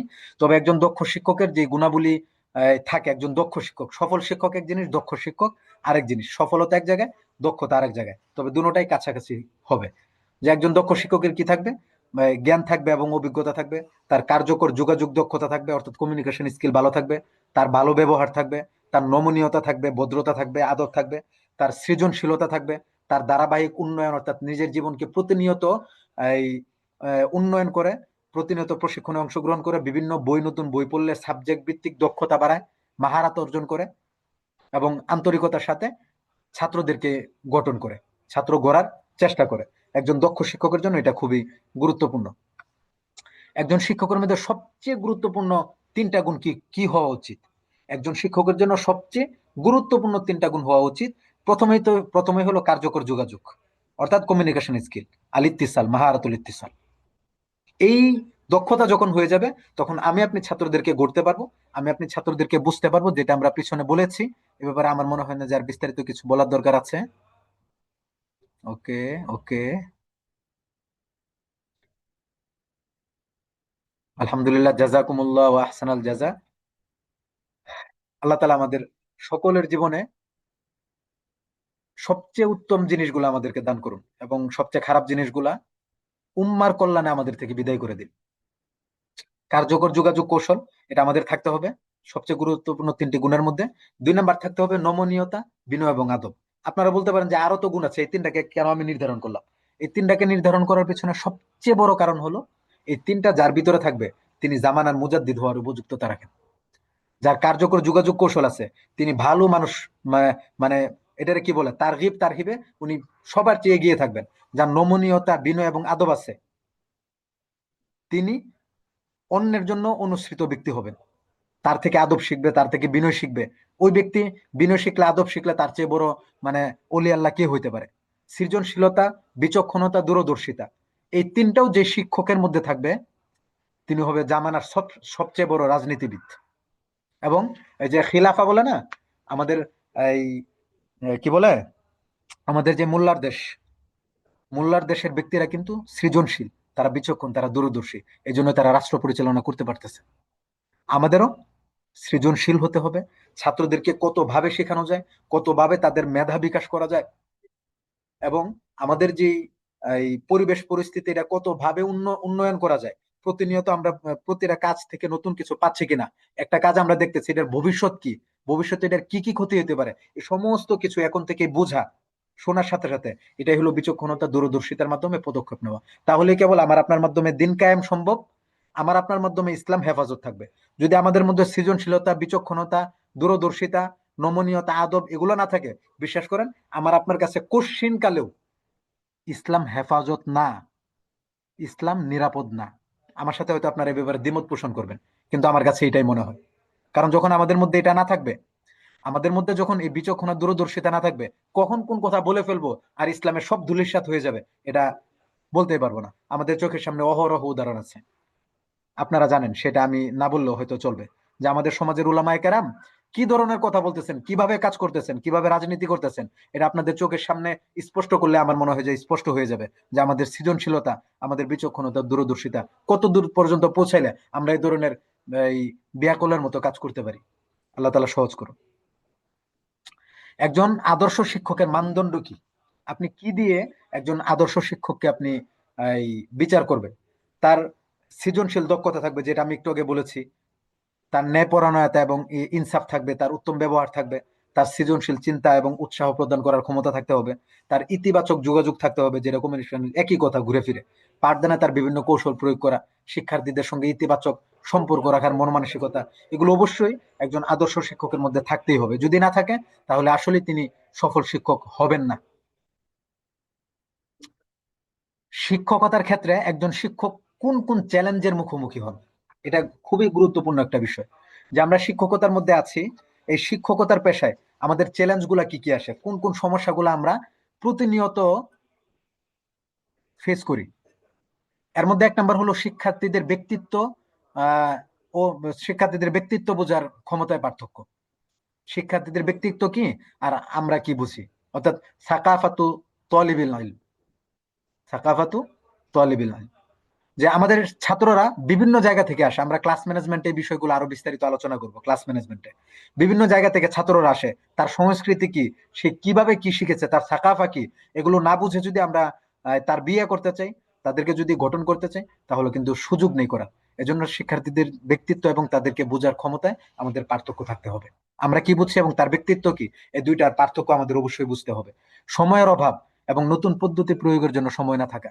আমাদের জীবনের সময় এত বেশি, মানে মানে মানে এটার কি বলে, মানে এটার সবচেয়ে সহজ ভাষায় কি বলা যায়, এত বেশি সময়ের অভাব হয়েছে যে আমরা আসলে নিজে যে ঠিক মতো পেট ভরে ভাত খাবো এটার সময় অনেক সময় পাই না। বই কিতাব পড়বো তো অনেক দূরের কথা। সার্বক্ষণিক আমরা এই নিরুৎসাহিতায় ভুগি, হীনমন্যতায় ভুগি। তারপরেও কেন হীনমন্যতায় ভুগছি, একটা বই নিয়ে বসি না। এজন্য আমাদের সময়কে গুরুত্ব দিয়ে আমরা আমাদের নতুন পদ্ধতি প্রয়োগের জন্য সচেষ্ট থাকব। উপকরণ এবং উৎসের ঘাটতি, আমরা যে দর্স তাদরিস প্রদান করছি, এটার জন্য আমাদের উপকরণ কি কি আছে, আমরা কত রকমের উপকরণ দিতে পারি, একটা মাসালার ক্ষেত্রে আমরা কয়টা দলিল দিতে পারি। কখনো তো আমাদের এমন হয় উপস্থিত একটা দলিলে আমরা দিতে হিমশিম খেয়ে যাই, সেখানে কয়েকটা দলিল তো অনেক পড়ে। এজন্য এটা আমাদের অবশ্যই, এটা আমাদের জন্য চ্যালেঞ্জের বিষয় যে আমরা কয়টা দলিল দিতে পারছি, শিক্ষার্থীদেরকে আরো সহজভাবে বোঝানোর জন্য কি উদাহরণ দিতে পারতেছি। প্রযুক্তি ও ধারাবাহিক উন্নয়ন, যে আমরা বর্তমান প্রযুক্তি প্রতিনিয়ত যেটা মানে উন্নয়নশীল, সেই প্রযুক্তি এবং ধারাবাহিক উন্নয়নে আমরা মনোযোগী কিনা, এটাও আমাদের অনেক বড় চ্যালেঞ্জ। প্রশাসনিক চ্যালেঞ্জ, এটা হলো আরো বড় চ্যালেঞ্জ। প্রশাসনিক চ্যালেঞ্জ কি হয়, আমাদের পরিকল্পনায় দুর্বলতা থাকে। অর্থাৎ একজন ছাত্রকে, একটা মাদ্রাসাকে কিভাবে চালালে একটা ছাত্র মানে একজন সবচেয়ে ভালো ব্যক্তি হবে, শিক্ষিত যোগ্য অভিজ্ঞ ব্যক্তি হবে, সেই পরিকল্পনায় আমরা দুর্বল। আমাদের ব্যবস্থাপনা অগোছালো। আমাদের যেই মানে বি আতুল মাদ্রাসা বা বি আতুল মাদারিস, আমাদের পরিবেশ যেটা আছে, আমাদের পরিবেশগতভাবে আমাদের যথেষ্ট দুর্বলতা আছে। প্রায় মাদ্রাসায় গেলে দেখা যায়, মাদ্রাসায় ঢুকলে যে এটা মাদ্রাসা, এটা আসলে বোঝাই মুশকিল হয়ে যায়। এজন্য আমাদের পরিবেশ এই সুন্দর করতে হবে। আমরা যে বিষয়কে প্রাধান্য দিতে চাই, সেই বিষয় দিয়ে আমাদের মাদ্রাসার প্রাঙ্গণ সাজাতে হবে। আমরা যদি আরবি ভাষা দিয়ে সাজাতে চাই, বিভিন্ন জায়গাতে, বিভিন্ন গাছগাছালিতে, বিভিন্ন এই বস্তুর নাম, প্রত্যেকটা জায়গাতে হাঁটা চলে খাওয়ার দোয়ায়, অর্থাৎ ঘুমাইতে খাইতে স্বপ্নেও পোলাপান ওই আরবি দেখবে, আরবি ছাড়া তার কোনো কাজ নেই। স্বপ্নেও সে ফিকা দেখবে, স্বপ্নে সে বালাগাত দেখবে, তার দেখতেই হবে, এটা বাধ্য করতে হবে পরিবেশের মাধ্যমে। যখন সে দেখবে বুঝবে, তখন অটোমেটিকলি তার ভিতরে প্রবেশ করা শুরু করে দিবে। এটা আমাদের খুব বেশি চেষ্টা করতে হবে। এবং আমাদের যেই শিক্ষক নিয়োগ দেওয়া হয় বা প্রশাসন যারা চালায়, কমিটি যারা চালায়, মাদ্রাসার মুতামিম যারা হয়, তাদের মধ্যে অনেক ধরনের দুর্বলতা কাজ করে আধুনিকতার ক্ষেত্রে। বিভিন্ন গতানুগতিক মানে যুগোপযোগী সিদ্ধান্ত গ্রহণের ক্ষেত্রে, সিদ্ধান্ত গ্রহণের দুর্বলতার সাথে সাথে সিদ্ধান্ত নিতে পারা দেরি করে, হীনমন্যতায় ভুগে, এখতেলাফ থাকে, অতিরিক্ত জটিলতা। আমরা আলোচনা করতে করতে কোনো বিষয়কে এত বেশি জটিল করে দিই, পরে রাগের স্বরে অনেক সময় সিদ্ধান্তই বাদ দিয়ে দিই, অনেক সময় করি না। তদারকি এবং মূল্যায়নের দুর্বলতা, আমরা ছাত্রদের তদারকি করি না, কিভাবে পিছনের সবকগুলো উঠাতে পারে এটার জন্য ওইভাবে আমরা মেহনত করি না, এবং এই ছাত্রদেরকে মূল্যায়ন করার জন্য আমরা ওইভাবে আমরা চেষ্টা ফিকির করি না মাদ্রাসার পক্ষ থেকে। পরিবর্তনে অনীহা, আমরা ছাত্ররা পরিবর্তন হোক, মাদ্রাসা পরিবর্তন হোক, আমি পরিবর্তন হই, পুরো দেশের মধ্যে এক নাম্বার কাতারে আমরা চলে যাই, সারা বিশ্বে চ্যালেঞ্জ করি শিক্ষা নিয়ে, এই জায়গাতে আমাদের যথেষ্ট হীনমন্যতা আছে, যথেষ্ট শূন্যতা আছে। আল্লাহ তাআলা যেন যে আলোচনা করেছি এটার উপর আমাদেরকে সবলতা দান করেন, শক্তি দান করেন, এবং কাজ করার মতো সুযোগ করে দেন। উস ইলিম পর লানত জু বেগাইরে আদব কেহু, আদবহীন ইলম যেটাই হোক এটার উপর লানত। কারণ মানে এই আমরা তো একটা কথা বলি, এই বেয়াদব সারা জীবনেই এলেম থেকে মাহরুম হয়। তো এরকমই আদব ছাড়া এলেম অর্জন করা, সেটা আসলে লানতের উপযুক্ততা রাখে। মোটামুটি আমাদের কাজ শেষ। আজকের আর কয়েক মিনিট সময় নিব। এটা হলো আজকের ক্লাসের সবচেয়ে গুরুত্বপূর্ণ টপিক। আমরা তো সফল শিক্ষকের গুণাবলী শুনলাম, কিন্তু আসলে একজন শিক্ষক কখন ব্যর্থ হয় এটা হলো সবচেয়ে বড় চিন্তার বিষয়। শিক্ষককে আসলে ব্যর্থ হতে পারেন কিনা।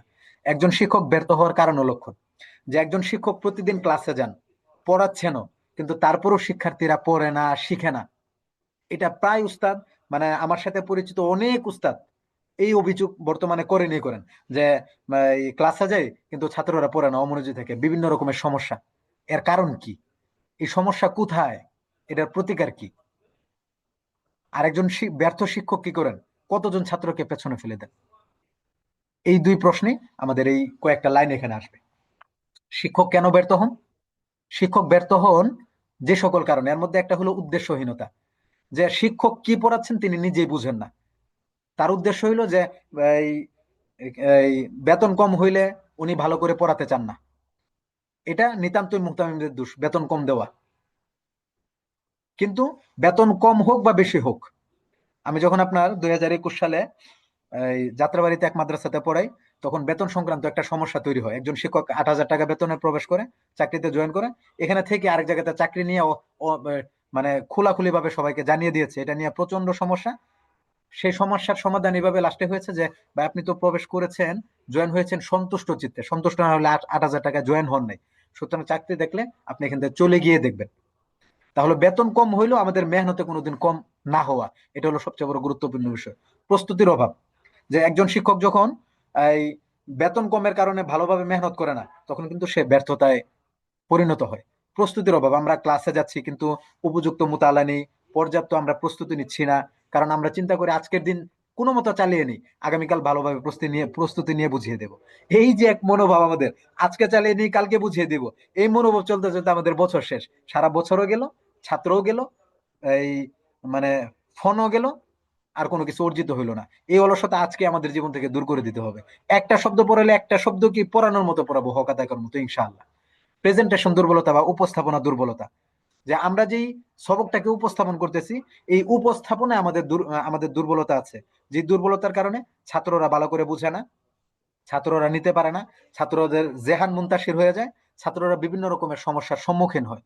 তো এই জন্য আমরা যখন উপস্থাপন করব, কোন ভাবে উপস্থাপন করলে সহজ হবে এটা আমাদের জেনে নিতে হবে। আর জানার জন্য সবচেয়ে সহজ পন্থা হলো, আমরা এই বিষয়ে কে কিভাবে পড়াচ্ছেন, কোন কিতাবে কি লিখেছে, এই উপস্থাপন কৌশলগুলো আমরা দেখবো ইনশাল্লাহ। 4 নম্বর হলো কমিউনিকেশন দুর্বলতা, অর্থাৎ ভাষার যোগাযোগ দক্ষতার মধ্যে আমাদের দুর্বলতা কি? আমাদের ভাষা জটিল, বোঝানোর কৌশলও আমাদের জটিল, বাস্তব উদাহরণ আমরা দিতে পারি না, নির্দিষ্ট বিষয়ে পর্যাপ্ত মালুমাত আমাদের থাকে না, মানে কোন উদাহরণ দিলে ছাত্ররা বুঝবে এটা আমরা আসলে খুঁজে বের করতে পারি না।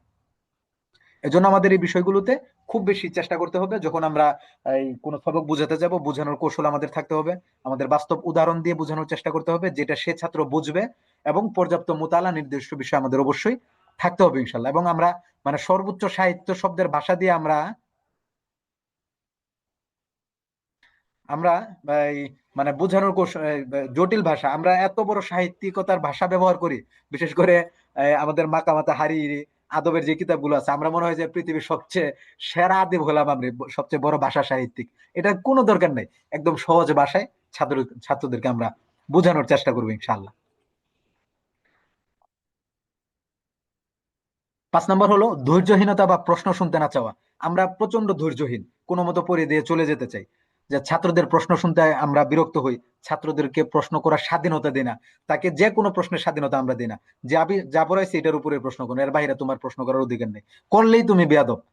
প্রশ্ন করার ঢঙেও যদি কখনো ভুল হয়, আমরা তাকে ক্লাস থেকে বের করে দিই না, এই স্বাধীনতা দিতে হবে, বেয়াদবি হোক যাই হোক, তার প্রশ্ন আমার আপনার শুনতে হবে। আমাদের জীবনে এমন ঘটনা বা ইতিহাস তৈরি করি না যা আমরা পরবর্তী প্রজন্মকে জানাতে পারবো, বলতে পারবো এবং শোনাতে পারবো। এটা কিন্তু অনেক বড় গুরুত্বপূর্ণ বিষয়। আমরা আমাদের পরবর্তী প্রজন্মকে শোনানোর জন্য, বলার জন্য, জানানোর জন্য আমাদের জীবনে কোনো ঘটনা নেই। আমাদের প্রত্যেকের এটা চেষ্টা করতে হবে, এমন ভাবে নিজেকে চালাতে হবে, নিজেকে অভিভাবক মনে করতে হবে।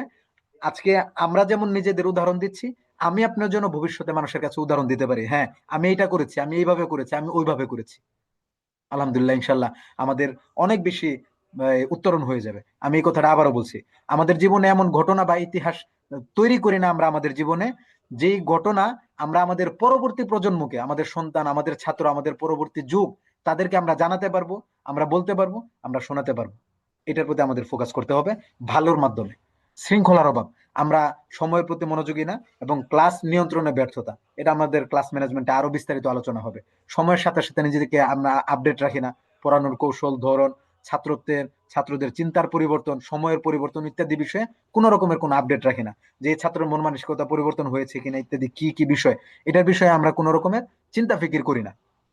ছাত্রদেরকে না বোঝা একটা বড় প্রবলেম শিক্ষক জীবনে, প্রতিবন্ধকতা ও ব্যর্থতা তৈরি হওয়ার জন্য। শিক্ষক ছাত্র এই দুইয়ের সমন্বয়ে আসলে শিক্ষা ব্যবস্থাপনা তৈরি। সুতরাং আমি আপনি যদি ছাত্রকেই না বুঝি, তাহলে আমাদের শিক্ষক জীবনে অবশ্যই প্রতিবন্ধকতা এবং ব্যর্থতা তৈরি হবেই হবে, কোনো কারণ নেই। এখন আমি আপনি নোট করে দেখি আমরা আসলে ছাত্রকে বুঝি কিনা তার মতো করে, তাহলে আমরা বুঝে যাবো আসলে আমরা ব্যর্থ শিক্ষক নাকি সফল শিক্ষক। আত্মসমালোচনার অভাব, আমরা প্রতিদিন চলতেছি, কাজ করতেছি, ক্লাস নিচ্ছি, দিন শেষে আমরা হিসাব করতেছি না আজকের আমাদের ক্লাসটা কেমন হলো, আমি এখানে কোন কথাটা অসঙ্গতি বলেছি, আমার কোন কথাটা এই ভালো হয়েছে, কোন কথাটা পরিবর্তন দরকার, কোন উদাহরণটা পরিবর্তন দরকার, কোন কথাটা মনো কষ্ট যাইতে পারে, কোন কথার পরবর্তী প্রজন্মের জন্য ক্ষতি হইতে পারে। এ ধরনের কোন আত্মসমালোচনা, নিজের কমতিগুলোকে নিয়ে আমরা কখনো ভাবি না, একদম উদাসীন। এজন্য আমরা সবসময় চেষ্টা করব এই বিষয়গুলো নিয়ে আমরা চিন্তা ফিকির করতে, আমরা আত্মসমালোচনা করতে, নিজেকে সময় দিতে আমরা প্রস্তুত না, নিজেকে অনেক সময় দিতে হবে। প্রতিদিন অন্তত মিনিমাম 1-2 ঘন্টা পৃথিবীর সব বাদ দিয়ে, বউ পোলাপান খাওয়া দাওয়া সব বাদ দিয়ে নিজেকে সময় দিতে হবে উন্নত করার জন্য। অবশ্যই আপনার নিজেকে সময় দিতে হবে, মানুষের জন্য সারা জীবন সময় দিয়েছেন, নিজেকেও 1 ঘন্টা সময় দেন নিজের উন্নতির জন্য। নিজের জ্ঞান ও শিক্ষার পিছনে সময় দিতে হবে, নিজের দক্ষতা উন্নয়নে আমরা একদম উদাসীন। এজন্য আমাদের যা পড়াচ্ছে এটার বিষয়ে প্রয়োজনীয় দক্ষতা আমাদের অবশ্যই নিতে হবে। আমরা এই বিষয়ে আরো আলোচনা করব। আদাবিয়াত ও আখলাকিয়াত দুর্বলতা, আমরা বলেছি একটু আগে, যে আমরা ছাত্রদের সামনে বা ছাত্রদেরকে গালি দিই, তাচ্ছিল্য করি, রুক্ষ ভাষা ব্যবহার করি, তাহলে আমরা কিভাবে একজন ছাত্রের আইডল বা মুক্তাদা হতে পারি? এমত অবস্থায় আমরা কিভাবে যোগ্য ছাত্র তৈরি করব উম্মার কল্যাণে? এটা তো অবশ্যই স্বাভাবিক প্রশ্ন। আমরা এই বিষয়গুলো অবশ্যই অবশ্যই খেয়াল রাখবো, যে ছাত্রদের সামনে আমরা গালি দেওয়া, তুচ্ছ তাচ্ছিল্য করা, রুক্ষ ভাষা ব্যবহার করা, এগুলো করলে কিন্তু আসলে ছাত্ররা আমাদেরকে ওইভাবে মানবে না। চিন্তা ও ফিকিরের অধপতন, আমরা চিন্তা চেতনা এত বেশি অধপতনে চলে গেছি যে দূরদর্শিতা, আমাদের বিচক্ষণতার অভাব, প্রতিটি ছাত্রের অর্জন যোগ্যতা, চিন্তা চেতনা, রুচি, আশা আকাঙ্ক্ষা ভিন্ন হইতে পারে, তার থাকাফাত ভিন্ন হইতে পারে, তাদের লক্ষ্য উদ্দেশ্য ভিন্ন হতে পারে। এরা তো আল্লাহ তাআলা স্বয়ং নিজেই সবাইকে এমন কিছু সত্তাগত গুণ দিয়ে সৃষ্টি করেছেন, অর্থাৎ প্রত্যেক ব্যক্তিকেই তার নিজস্ব কিছু সত্তাগত গুণ দিয়ে তৈরি করেছেন। তাহলে সেই গুণের কারণে কেন তাকে আমরা তাচ্ছিল্য করব? বরং আমরা চেষ্টা করব কোনো খারাপ গুণ থাকলে সেটাকে যেন আমরা কি করি, পরিবর্তন করি, চিন্তার পরিবর্তন করি, আমরা ফিকিরের পরিবর্তন করি। তাহলে একটা এই প্রজন্ম, আমরা সুন্দর প্রজন্ম আমরা উপহার দিতে পারবো ইনশাআল্লাহ। মোটামুটি আমাদের শেষ আজকে। হ্যাঁ, এখানে একদম সংক্ষিপ্তভাবে প্রত্যেকটা পয়েন্টকে আমি আপনাদের জন্য এনে দিয়েছি। যে ব্যর্থতার কারণ হলো যে প্রতিটি শিক্ষক উম্মার একজন রাহবার। সুতরাং শিক্ষক যদি উদ্যমী না হন, জাগ্রত না থাকেন, তাহলে জাতীয় তাদের আশা হারাবে, পথ হারাবে, জাগবে না কখনো উদাসীনতার ঘুম থেকে। আমি আবার বলছি, প্রতিটি শিক্ষক উম্মার একজন রাহবার। শিক্ষক যদি উদ্যমী না হন, জাগ্রত না থাকেন, তাহলে জাতীয় তাদের আশা হারাবে, পথ হারাবে, জাগবে না কখনোই উদাসীনতার ঘুম থেকে। বর্তমানে আমাদের পরিস্থিতি কিন্তু এই কথার পূর্ণ প্রতিফলন আমাদের মধ্যে আছে। আমি আশা করি প্রত্যেকে আমার সাথে এই ব্যাপারে একমত দিবেন। এই জাতিকে আমরা কোথায় হারিয়ে ফেলেছি, আর জাতি আমাদেরকে কোথায় হারিয়ে ফেলেছে। ব্যর্থতার কারণ হলো উদ্দেশ্যহীনতা, প্রস্তুতির অভাব, যোগাযোগ দুর্বলতা, উপস্থাপনা খারাপ, ধৈর্য না থাকা, শৃঙ্খলা নেই, সময়ের সাথে নিজেকে আপডেট রাখি না, ছাত্রদের বুঝি না, শেখার আগ্রহ নেই, আত্মসমালোচনার অভাব, আখলাকহীনতা, ক্লাস ম্যানেজমেন্টের দুর্বলতা, সমালোচনা আমাদের সহ্য হয় না, আধুনিক পদ্ধতির আমাদের অজ্ঞতা। এখানে সংক্ষিপ্তভাবে আমি 14টা পয়েন্ট উল্লেখ করেছি। এগুলো হলো আমাদের ব্যর্থতার কারণ। এই বিষয়গুলো আপনারা স্ক্রিনশট নিয়ে রাখতে পারেন। এই বিষয়গুলো যদি আমাদের মধ্যে কমতি থাকে, আপনি নোট করবেন প্রত্যেকটা, এগুলোর কোন একটা কমতি আছে কিনা। যদি কমতে থাকে, তাহলে আমাদের এই নাম ব্যর্থতার কাতারেই থাকবে। সফল হওয়ার উপর কি, আমরা আমাদের নিজেদের লক্ষ্য নির্ধারণ করব, আমরা প্রতিদিন পড়াশোনা করব, আমরা প্রাণবন্ত ক্লাস নেওয়ার জন্য চেষ্টা করব, ছাত্রদের মেজাজ বুঝে শিখানোর চেষ্টা করব, ক্লাসে আমরা শৃঙ্খলা বজায় রাখবো। এই ক্লাস ম্যানেজমেন্ট সংক্রান্ত বিস্তারিত আলোচনা আমরা 4 বা 5 নাম্বার ক্লাসে আমরা করব। সময়ের সাথে আপডেট থাকবো, প্রযুক্তির ব্যবহার জানবো, আমরা ছাত্রদের প্রতি সহানুভূতি প্রদর্শন করব, নিজেদের ভুল শুধরাবো এবং নিয়মিত প্রশিক্ষণে অংশগ্রহণ করব। সাথে সাথে চরিত্র এবং আদবের প্রতি আমরা সর্বোচ্চ খেয়াল রাখবো। এগুলো আলাপ আলোচনা আমরা পূর্বে করে ফেলেছি, এজন্য নতুন করে বিস্তারিত ব্যাখ্যাতে গেলাম না। সুতরাং আমাদের মনে রাখতে হবে, শিক্ষক নিজেকে না বদলালে ছাত্র কখনোই পরিবর্তন হবে না, ছাত্র কখনোই বদলাবে না, শিক্ষা উন্নয়নও কখনো হবে না। সুতরাং আজকে থেকে আমাদের সংকল্প নিতে হবে, আমরা নিজেকে বদলাবো, তাহলেই ছাত্র বদলাবে, তাহলেই শিক্ষা ব্যবস্থাপনার পরিবর্তন হবে। আজকে শিক্ষা ব্যবস্থাপনার দুর্বলতার পেছনে সবচেয়ে বড় কারণ হইলো আমরা সকলেই অদক্ষ শিক্ষা ব্যবস্থাপক। আল্লাহ তাআলা আমাদের জন্য সহজ করুন। যারা দক্ষ ব্যবস্থাপক আছেন, তাদেরকে, যোগ্যদেরকে যোগ্য পদে বসিয়ে দিন। একজন শিক্ষক কিভাবে নিজেকে ব্যর্থ শিক্ষক হিসাবে চিনবে, বা আমরা যে নিজেরা ব্যর্থ, এটা কিভাবে চিনবো? চিনার জন্য সবচেয়ে সহজ হলো, যখন ছাত্ররা শিখে না, ক্লাসে মনোযোগ দেয় না, নিজে নতুন কিছু শেখে না, ছাত্ররা স্বপ্নময়ী হয় না, আদবের ঘাটতি থাকে, বেয়াদবি ছাত্রদের বেড়ে যায়, ছাত্ররা অযোগ্য থেকে যায়, দারা ইফতা পড়ার পরও আমলের ঘাটতি থাকে, ছাত্রদের বুঝের কমতি থাকে, তাদের হুলুকে হাসানের কমতি থাকে, উম্মার কল্যাণে ছাত্ররা চিন্তা করতে পারে না, তারা মুক্তাজায়ে হাল বুঝে কথা বলতে পারে না, নির্দিষ্ট কোনো বিষয়ে ছাত্রদের দক্ষতা থাকে না, এবং ছাত্ররা জানেই না যে তাদের নির্দিষ্ট কোনো বিষয়ে দক্ষ হওয়া প্রয়োজন। ছাত্ররা সময়ের গণ্ডি থেকে অনেক দূরে বসবাস করে, সময়কে তারা ব্যবহার করতে জানে না। এই সমস্ত বিষয়গুলো যদি আমরা আমাদের ছাত্রদের মধ্যে এই দেখতে পাই, ছাত্রদের মধ্যে যদি এটা প্রকাশিত হয়, তাহলে মনে করতে হবে সে আমার ছাত্র হিসেবে আমি ব্যর্থ। বিশেষত যখন আপনাকে দেখে, আপনার কথা শুনে কোনো ছাত্র উৎসাহী হতে পারে না, আপনাকে দেখে কোনো ছাত্র স্বপ্ন দেখতে পারে না, এবং সে স্বপ্ন দেখতে পারে না যে সে আপনার মতো হবে, অর্থাৎ আপনার মানে আপনার কোনো গুণ দেখে সে এটা চিন্তা করতে পারে না, আমি যদি হুজুরের মতো হতাম, এই চিন্তা সে করতে পারে না। তখন মনে করতে হবে আপনি সফল শিক্ষক নই, আপনি একজন ব্যর্থ শিক্ষক। আমি আবারও বলছি, বিশেষত যখন আপনাকে দেখে, আপনার কথা শুনে কোনো ছাত্র উৎসাহী হতে পারে না, স্বপ্ন দেখতে পারে না যে যদি সে আপনার মতো হতে পারতো, যদি সে আপনার মতো হতে পারতো, এটা সে চিন্তা করতে পারে না, তখনই মনে করতে হবে আপনি একজন সফল শিক্ষক নই, আমি একজন ব্যর্থ শিক্ষক। আল্লাহ যেন আমাদের এই ব্যর্থতা থেকে সম্পূর্ণরূপে আমাদেরকে পরিত্রাণ দান করেন। এই বিশেষ করে এই গুরুত্বপূর্ণ যে কয়েকটা বিষয় আপনারা খুব, আমি আশা করবো যে মনোযোগের সাথে দেখবেন এবং বুঝবেন। অতএব একজন ব্যর্থ শিক্ষক শুধুমাত্র নিজেরই ক্ষতি করে না, একজন ব্যর্থ শিক্ষক শুধুমাত্র নিজেরই ক্ষতি করে না, বরং একটি প্রজন্মকে পিছিয়ে দেন। আমি এটা যখন লিখতেছিলাম তখন বলতেছিলাম যে বরং একটি প্রজন্মকে পিছিয়ে দেন, না, বরং আমি এই কথাটা ভুল বলেছি, বরং কি, অনাগত সকল প্রজন্মকে ধ্বংস করে দেন।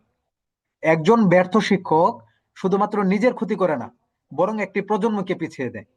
না, শুধু একটি প্রজন্মকে পিছিয়ে দেয় না, বরং অনাগত যত প্রজন্ম আছে সকল প্রজন্মকে ধ্বংস করে দেয়। কারণ আপনি যে প্রজন্মটাকে ঘুরছি, এই প্রজন্মই তো পরবর্তী প্রজন্মের ধারক বাহক, ওই প্রজন্ম তো এখান থেকেই নিবে। তাহলে আমি যদি ব্যর্থ হই, অনাগত সকল প্রজন্মকে আপনি ধ্বংস করে দিব। শিক্ষকতা শুধুমাত্র পেশা না, এটি একটি রুহানি দায়িত্ব এবং প্রজন্ম গঠনের আমানত। তাই নিয়মিত প্রশিক্ষণ, আত্মসমালোচনা ও উন্নয়নেই পারে ব্যর্থতাকে সাফল্যের রূপ দিতে। আমি এখানে একটু বড় করে দেখাচ্ছি, দেখেন, যে একমাত্র শিক্ষকতা আমাদের কোনো পেশা না, বরং এটা একটা রুহানি দায়িত্ব, এটা রাসূলের উত্তরাধিকার সূত্রে পাওয়া আমাদের কাছে একটা আমানত, প্রজন্ম গঠনের আমানত। সুতরাং এই আমানত যথাযথভাবে রক্ষা করার জন্য নিয়মিত প্রশিক্ষণে অংশগ্রহণ করতে হবে, আত্মসমালোচনা করতে হবে, আত্মসমালোচনা করতে হবে, এবং আমাদের উন্নয়নেই পারে শুধুমাত্র আমাদের এই ব্যর্থতাকে সাফল্যের রূপ দিতে। আর কোনো সুযোগ নেই ভাই, মোতারাম, আর কোনো সুযোগ নেই। আমাদের এই সাফল্য থেকে যদি আমরা বের হতে না পারি, আমাদের অনাগত যত প্রজন্ম আছে সকল প্রজন্মকে আমরা ধূলিসাৎ করে দিলাম, একদম ভেনিশ করে দিলাম। আর কোনো প্রজন্ম মাথা তুলে দাঁড়াতে পারবে না ইসলামকে রক্ষা করার জন্য। সুতরাং আমি আপনি ব্যর্থ মানে আমরা ইসলামকে গলা টিপে হত্যা করলাম, একদম গলা টিপে হত্যা করলাম। এজন্য অন্তত আমি আপনি চাইবো, আমার আপনার মাধ্যমে যেন ইসলামের এমন ক্ষতি না হোক, কোনো কিয়ামতের নিদর্শন আমি যেন না হই, সেটা আমরা চেষ্টা করবো ইনশাল্লাহ।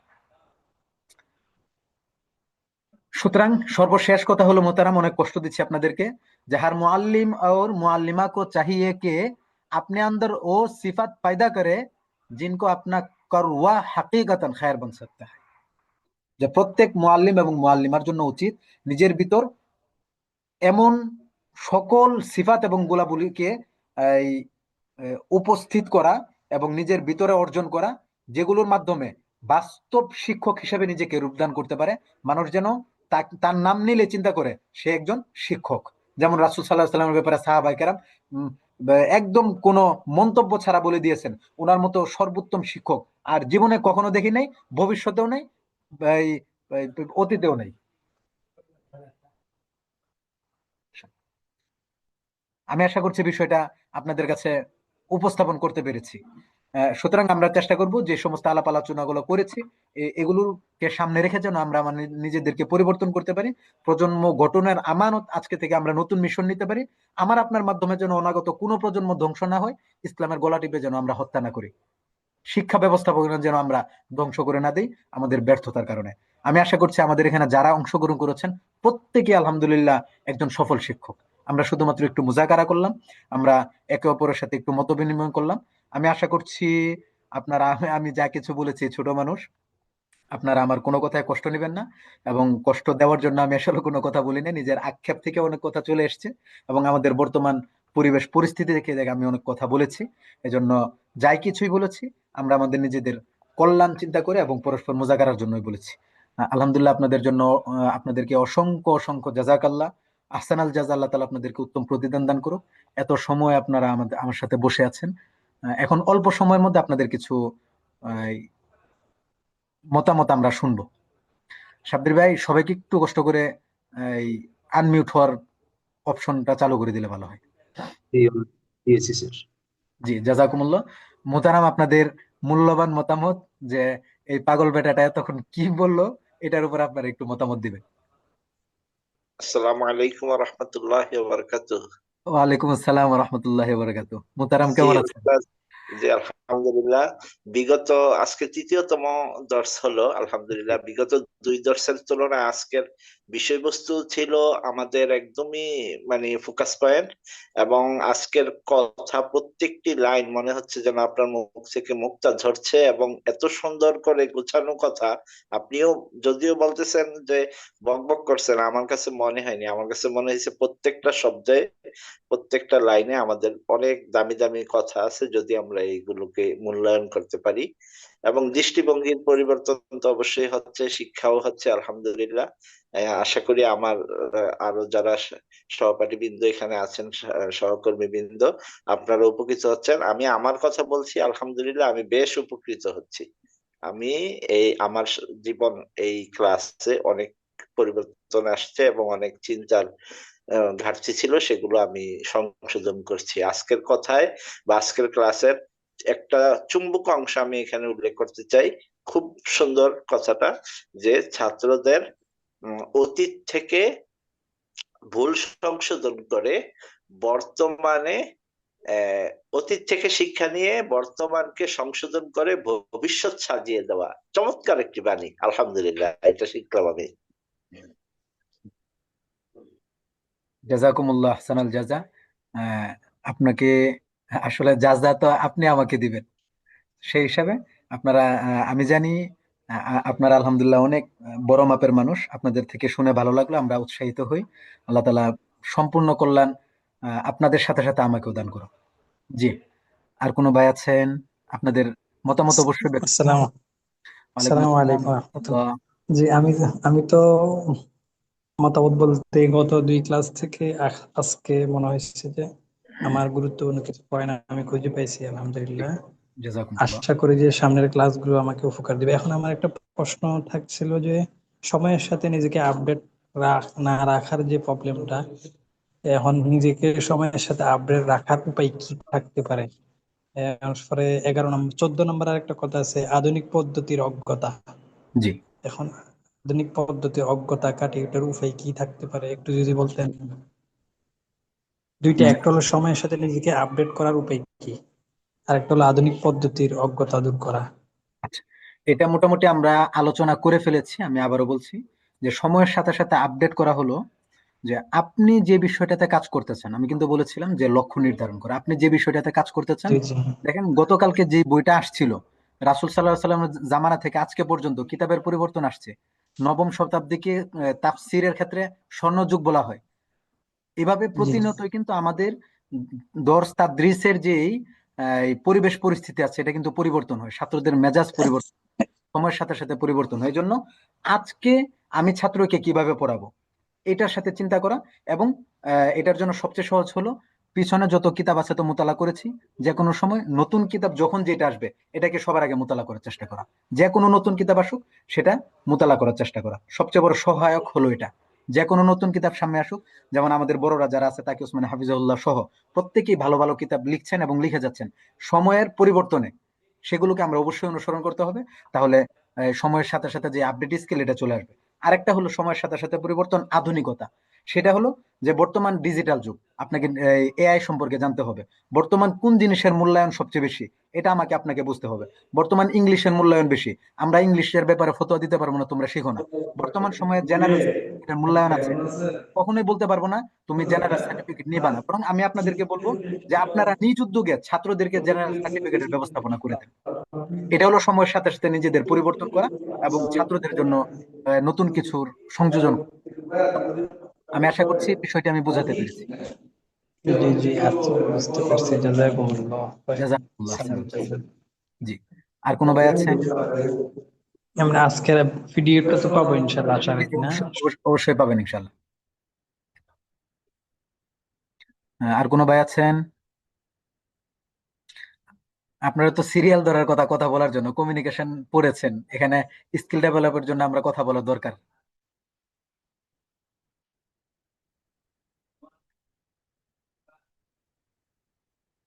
আচ্ছা, আমার মনে হয় বাকি যারা আছেন আর মনে হয় কিছু বলার নেই। যদি বলার না থাকে তাহলে আজকের ক্লাস আমরা এই পর্যন্ত শেষ করতে পারি। আসসালামু আলাইকুম।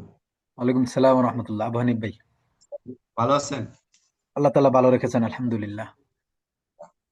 আজকের যে ক্লাসটা হয়েছে আলহামদুলিল্লাহ, জি, আমি জাস্ট কথাগুলো জাস্ট শুনছিলাম, যে মুগ্ধ হওয়ার মতো আলহামদুলিল্লাহ। এই জাযাকুমুল্লাহ।